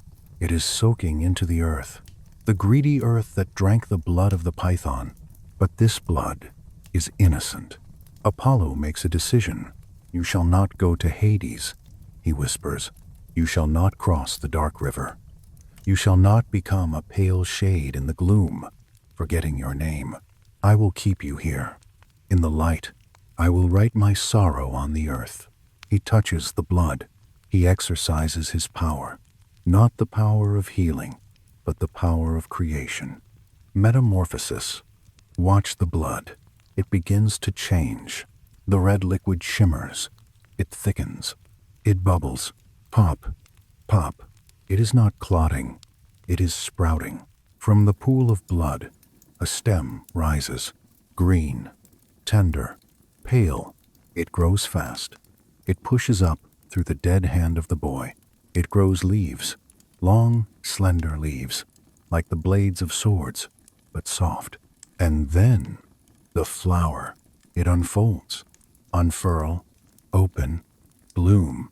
It is not a rose. It is not a lily.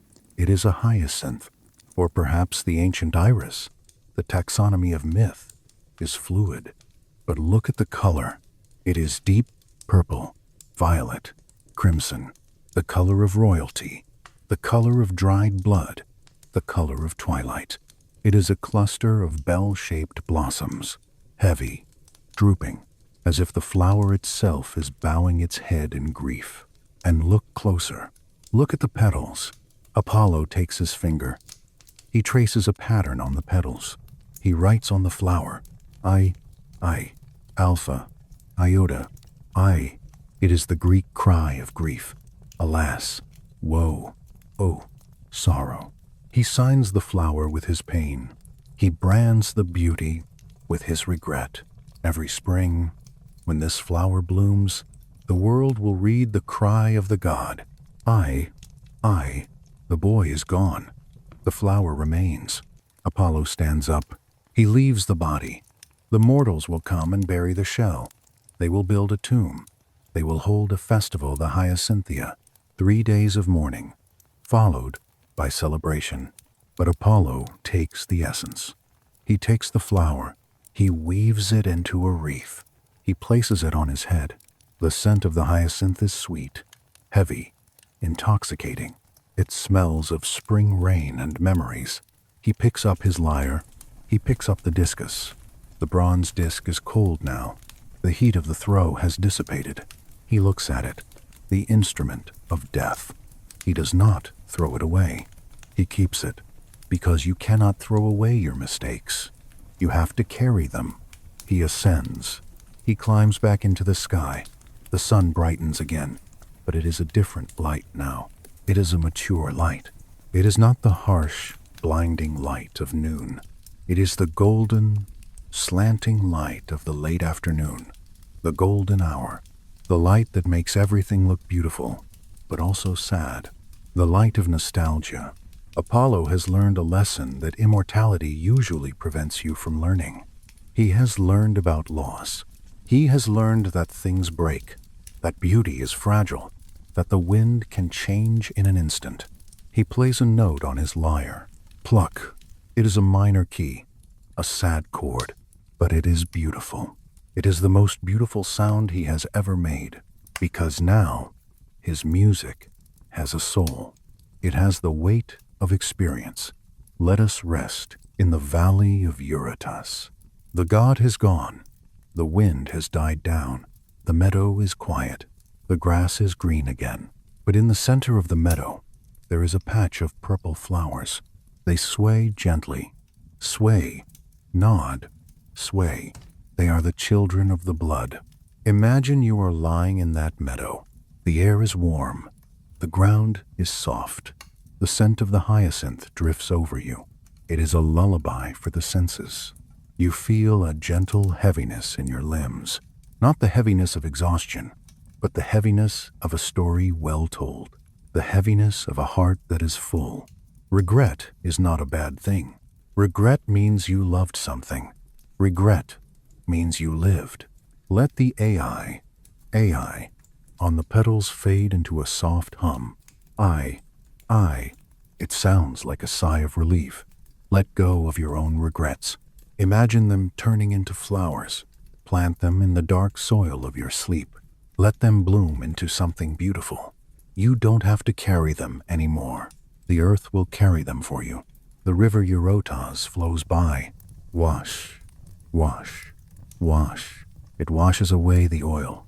It washes away the grief. It leaves only the peace. The sun is setting behind the mountains. The purple shadows stretch out across the grass. They cover you like a blanket. Violet, indigo, black. You are safe in the garden of memory. You are safe with the flower boy and the golden god. Sleep. Sleep in the fragrance of the past. Sleep. We leave the flower-strewn meadow of Sparta. We leave the grief of the hyacinth.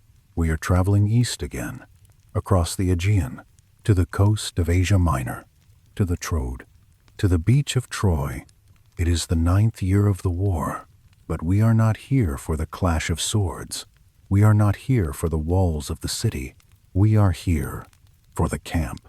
Imagine a city of ships, thousands of black ships, pulled up onto the sand. Tents made of canvas and hides stretch for miles. It is night, but it is not a cool, refreshing night. It is a hot, stagnant night. The air is thick. It hangs over the camp like a wet wool blanket.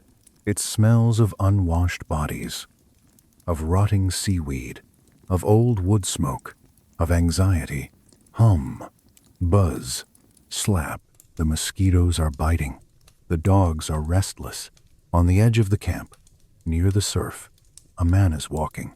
He is old. He wears the white ribbons of a priest on his staff. Chryses, a priest of Apollo. He is crying. He is praying. The king of the Greeks, Agamemnon, has stolen his daughter. He has insulted the priest. He has insulted the god. Chryses stands by the loud roaring sea. He lifts his hands to the black sky. Hear me, Lord of the silver bow, he whispers. If I have ever built a temple for you, if I have ever burned fat thighs of bulls for you, pay them back. Let your arrows make the Greeks pay for my tears. It is a quiet prayer, a whisper in the surf. But Apollo hears. He hears everything. He is on Olympus, in the high, cold air. He hears the insult, and the god of light goes dark. This is the transformation. Apollo is usually the golden one, the Phoebus, but now he becomes Apollo Smintheus, the mouse god, the lord of plagues. He descends from the peaks of Olympus. He does not take the chariot. He walks. He moves down the mountain like a storm cloud. Rumble. There is a sound coming from his shoulders. It is the sound of his quiver. The arrows are rattling inside the case. Clink, clank, clink. It is a terrifying sound. The sound of metal jostling metal in the dark.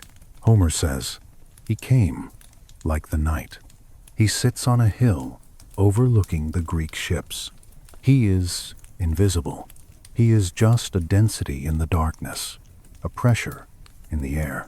He holds the silver bow. He draws the string. There is no target. The target is the air itself. The target is the army. He releases. Twang. The sound is terrible. A silver shriek that tears the fabric of the night. The arrow flies. It is an invisible arrow. You cannot see it. You can only feel it. It hits the mules first.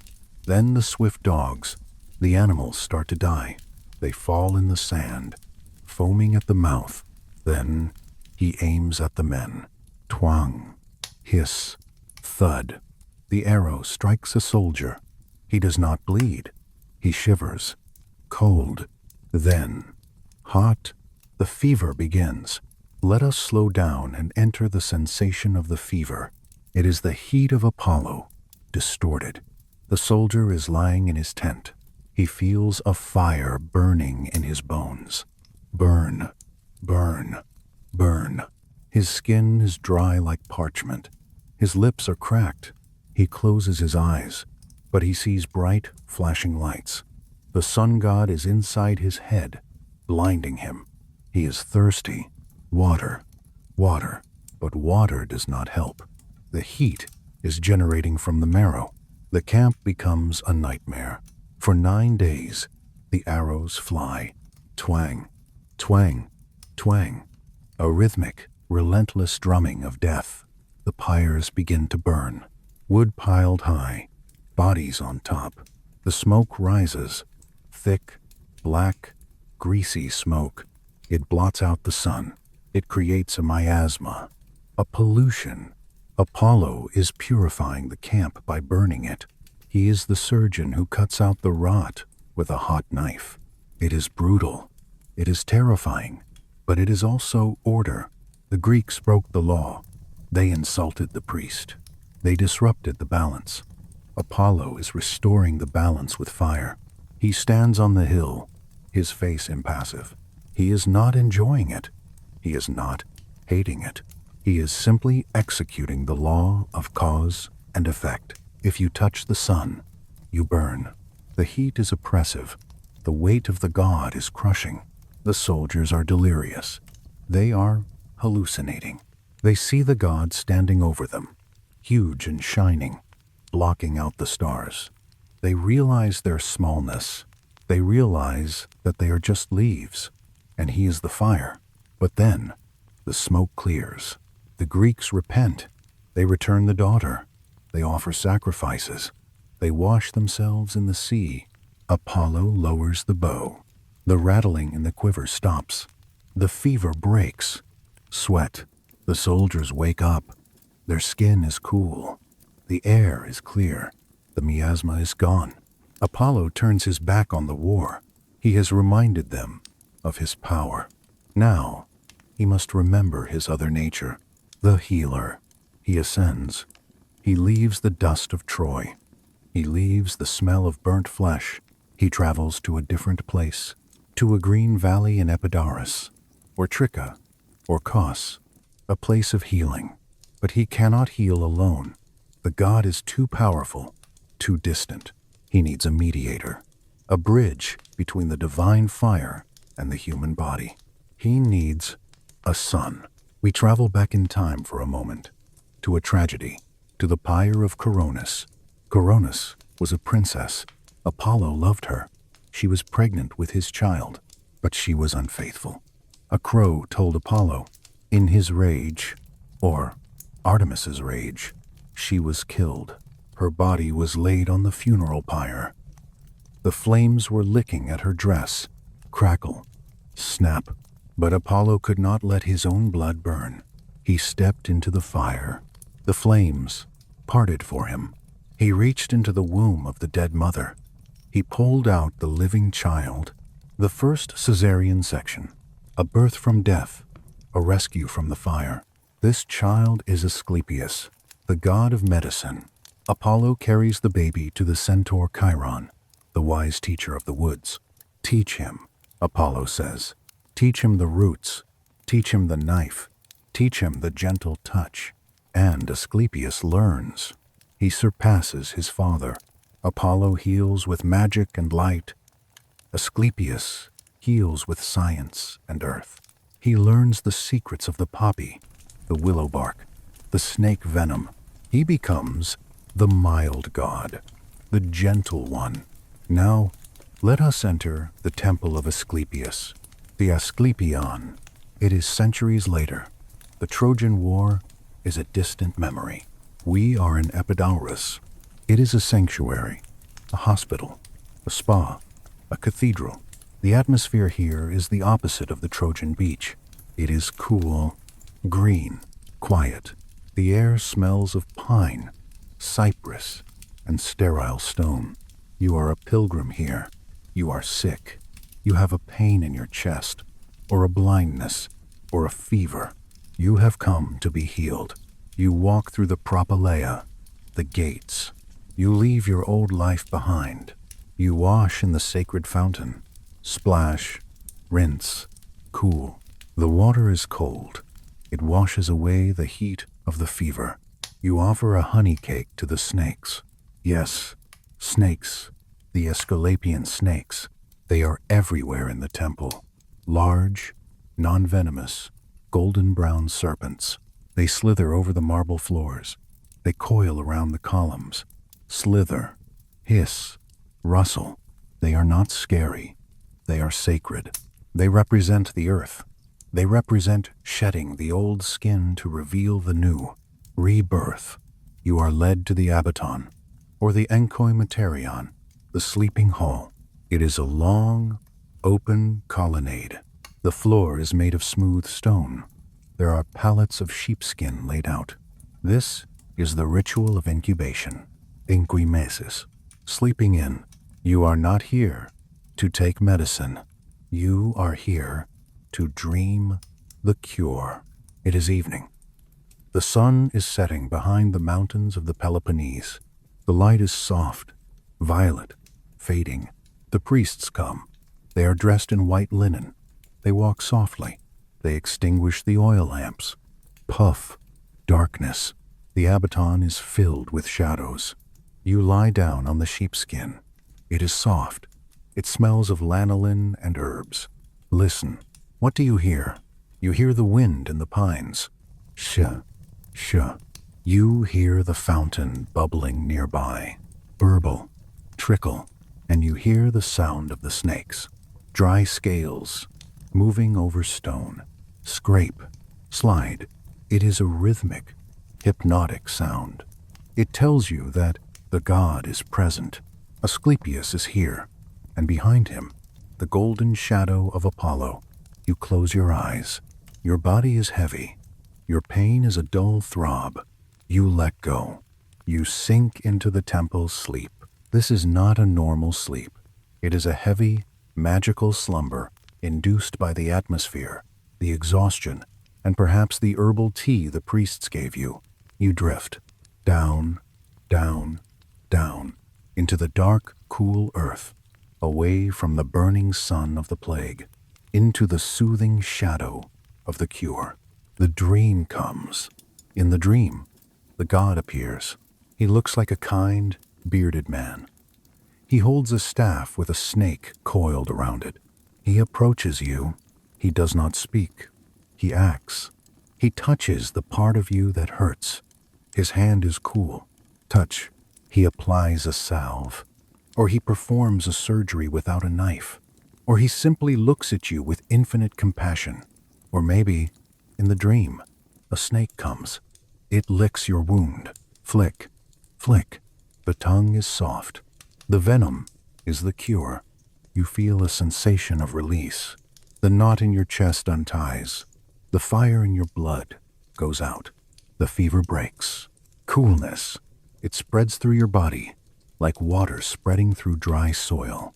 You are being repaired, cell by cell, nerve by nerve. Apollo the destroyer has stepped back. Apollo the healer is watching from the stars. He is sending his light, filtered through the moon, to knit your bones. The night passes. It is a long, timeless night, a night of deep reconstruction. You are safe in the Abaton. The stone walls protect you. The snakes guard you. The priests watch over you. Sleep, heal, sleep, heal. The rhythm of the breath, in, out. The universe is a lung, expanding and contracting, sickness and health, heat and cold, tension and release. You have been through the heat. Now you are in the release. Morning comes. Soft, gray light enters the colonnade. The birds begin to sing. Tweet, chirrup. You open your eyes. The sheepskin is warm. The air is fresh. You sit up. You check your body. The pain is gone, or it is different. Smaller, manageable. You feel light. You have been washed clean. You stand up. Your bare feet touch the cool stone. You walk out into the sunlight. But it is not the angry sun of Troy. It is the gentle, healing sun of Epidaurus. It warms your face. It stimulates your skin.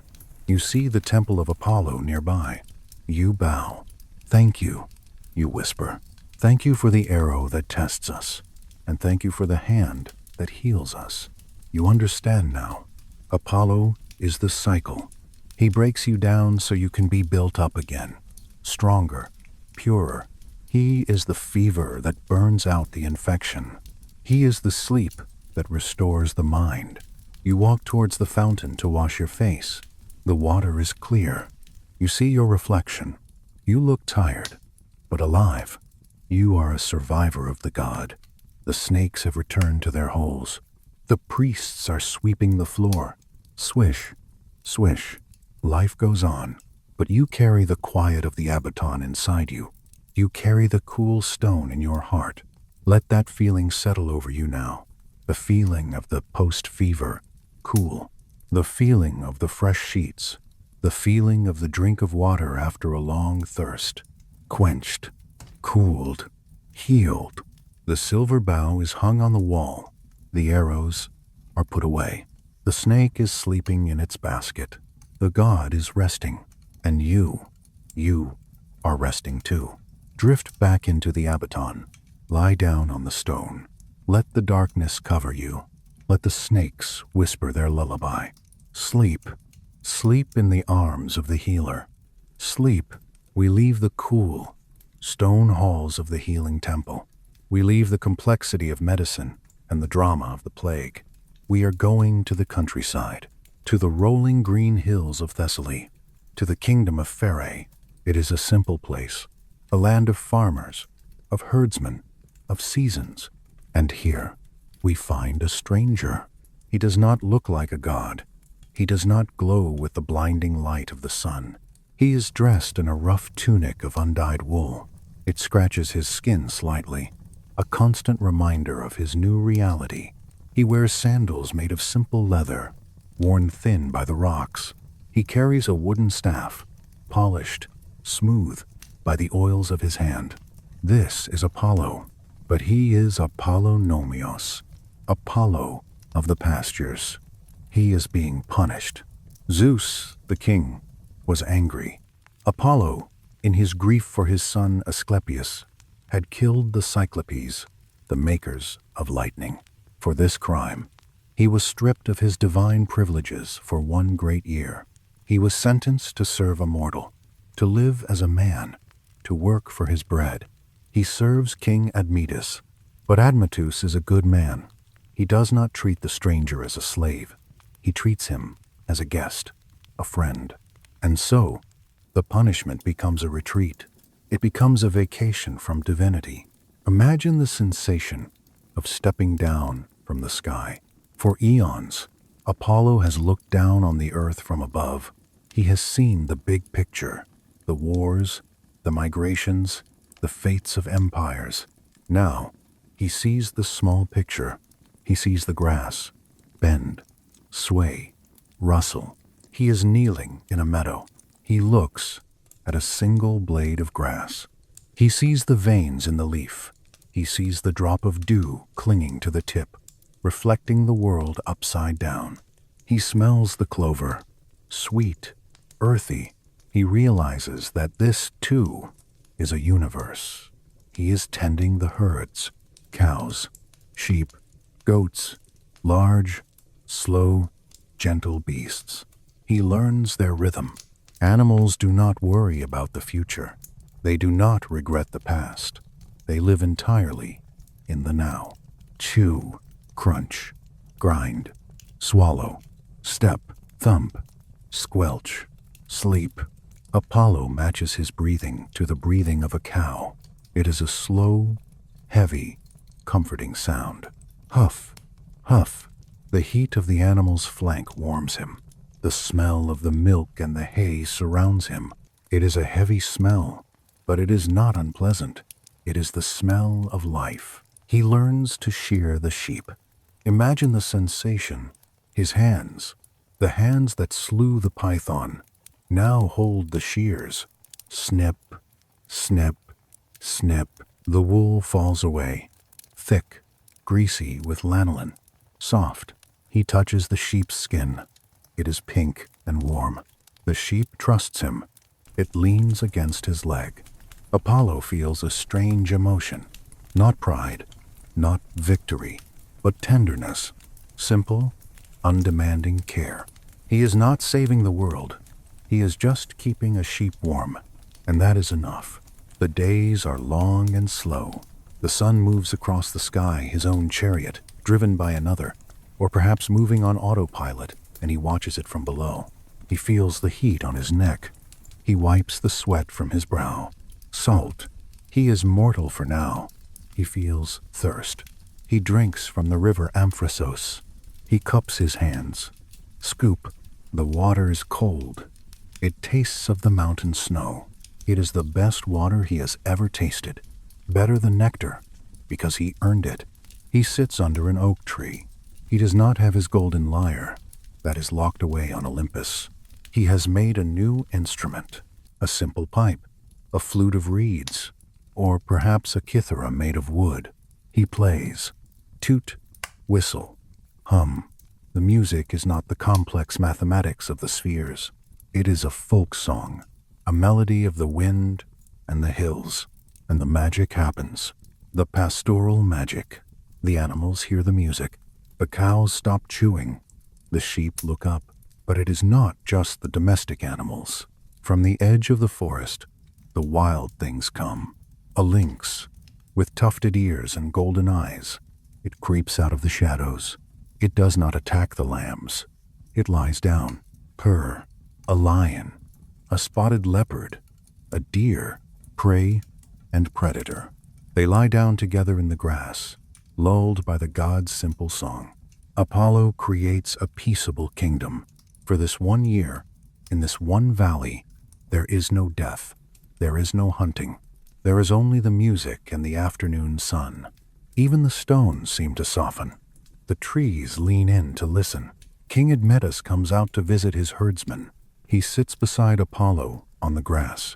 They share a loaf of bread. Break. Crumbs. They share a piece of cheese. They talk, not about the fate of the cosmos, but about the weather, about the wool prices, about the best way to fix a stone wall. Apollo learns the value of the ordinary. He learns that a good fence is as important as a good prophecy. He learns that friendship is as powerful as worship. He loves Admetus, not with the fiery passion he felt for Daphne, but with a steady, warm, brotherly love. He blesses the king. He makes the cows give birth to twins. He makes the crops grow tall, but he does it quietly. without fanfare, just a neighbor helping a neighbor. Night falls on the pasture. The sky turns indigo. The stars come out, billions of them. Apollo knows them all. He knows their names. He knows their orbits. But tonight, he just looks at them as pretty lights. He lies back on his cloak. The ground is hard, but he does not mind. He feels the rotation of the earth. Turn, turn. He hears the crickets. Chirp, chirp, chirp. He hears the breathing of the flock. It is a chorus of sleep. He closes his eyes. The god is tired. It is a good kind of tired. The tiredness of the body, the tiredness of work. He sleeps without dreams. He sleeps, the sleep of the earth. Deep, heavy, restorative. He is no longer the far shooter. He is the shepherd. He is the guardian of the sleep. And you are one of his flock. Imagine yourself in that meadow in Thessaly. You are a sheep. It is okay to be a sheep tonight. You have a thick coat of warm wool. You are lying in the soft clover. You are safe.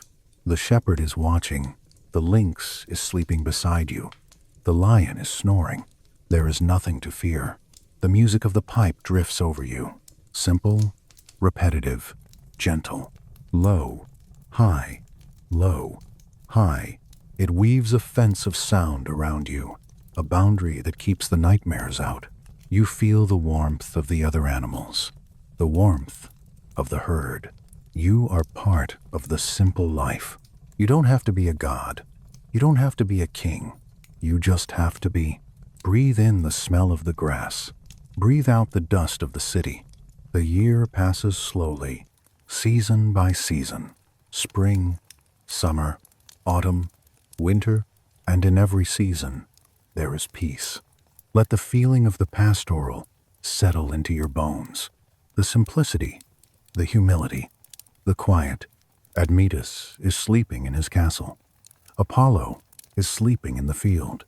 The world is in balance. Drift, graze on the dreams of the green grass. Sleep. The year of punishment ends. Apollo returns to Olympus. He puts on his golden robes again. He takes up the silver bow. But he is changed. He has known the earth. He has known the simple life. And the earth remembers him. The myths fade. The temples fall. The oracle at Delphi speaks her last prophecy. The speaking water has been silenced. The ancient world crumbles into dust. The statues are toppled. The marble is buried under centuries of soil. Apollo sleeps in the ground. The dark ages roll over Europe like a fog. But gold does not rust, and ideas do not die. They just wait for the shovel. We are moving forward in time. Fast forward. Whoosh. Centuries fly by like pages turning in a book. It is the year 1489. We are near Rome. A farmer is digging in his vineyard. Thud. Scrape. His spade hits something hard. White. Smooth. He digs it out.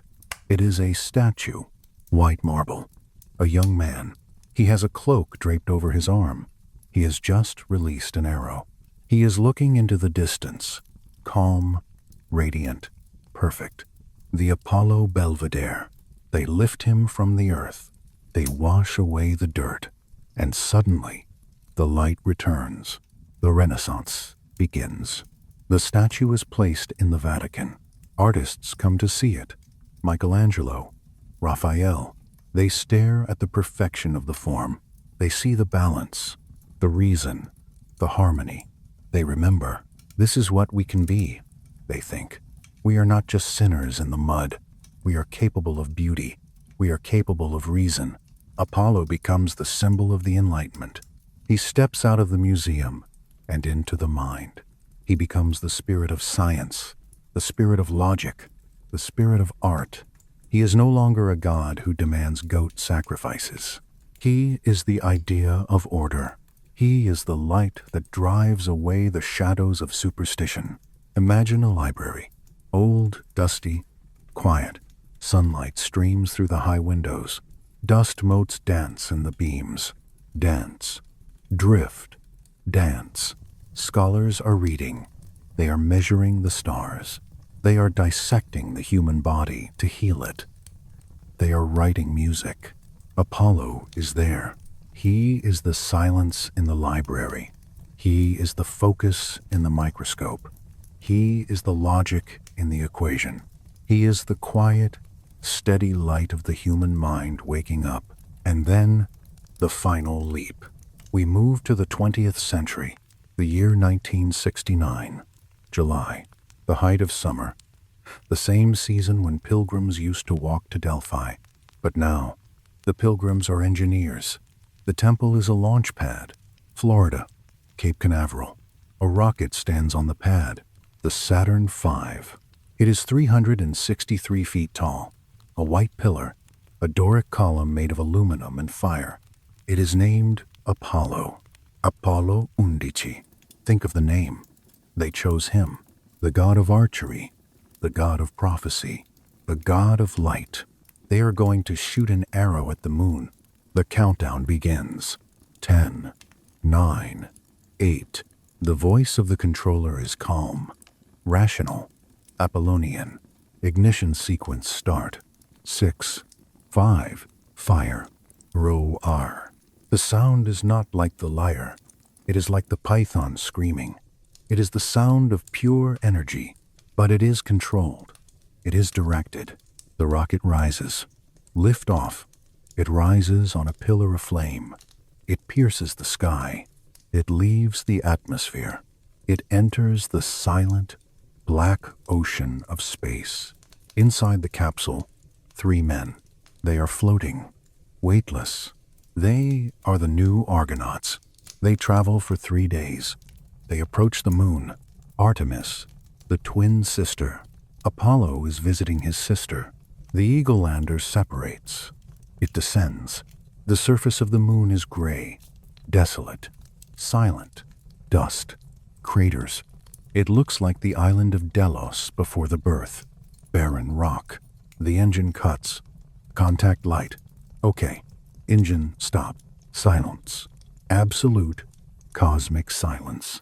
The silence of the vacuum. Neil Armstrong opens the hatch. He climbs down the ladder. He steps onto the surface.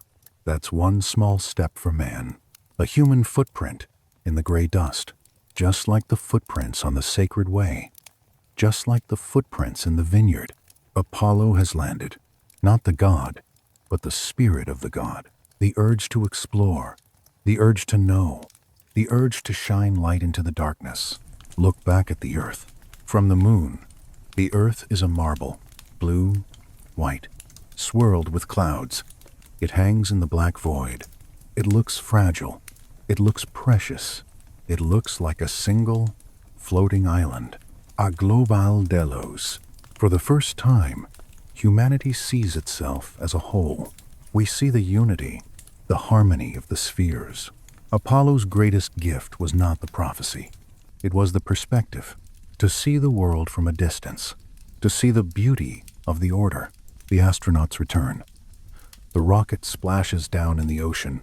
The mission is over, but the light remains. And now, the light comes to you. You are the heir to this legacy. You carry the Apollo code, the ability to reason, the ability to create, the ability to heal. But tonight, you don't need to do any of that. You have done enough. The rocket has landed. The statue is safe. The library is closed. The god is retiring. Imagine Apollo standing on the moon. He is not wearing a spacesuit. He is wearing his silver cloak. He looks at the earth. He looks at you. He smiles. He raises his hand. He is dimming the light. He turns down the sun. Dim, dim, fade. The golden glare softens to a warm amber, then to a deep blue. He unstrings his bow. The tension is gone. He puts down his lyre. The song is finished. He is just a presence now, a warm, protective gravity. He tells you that it is okay to rest. Reason needs rest. Logic needs dreams. The sun needs the night. You are back in your bed. The room is dark. The house is quiet. You feel a profound sense of completion. The story is told. The cycle is closed. From the floating island to the mountain, to the forest, to the stars, and back to you. You are the center of the piece. Know thyself, the oracle said. And right now, you know that you are tired. You know that you are safe. You know that you are ready to sleep. Feel your body shutting down, system by system. Muscles off, eyes off, thoughts fading. The white marble turns to soft cloud. The gold turns to silver moonlight. Artemis is watching over you now, the cool, quiet sister. Apollo is sleeping in the sun on the other side of the world, waiting for the morning. But here it is night, the beautiful, silent, velvet night. Let go, drift into the vacuum of sleep, weightless, timeless, eternal. Good night, Voyager. Good night.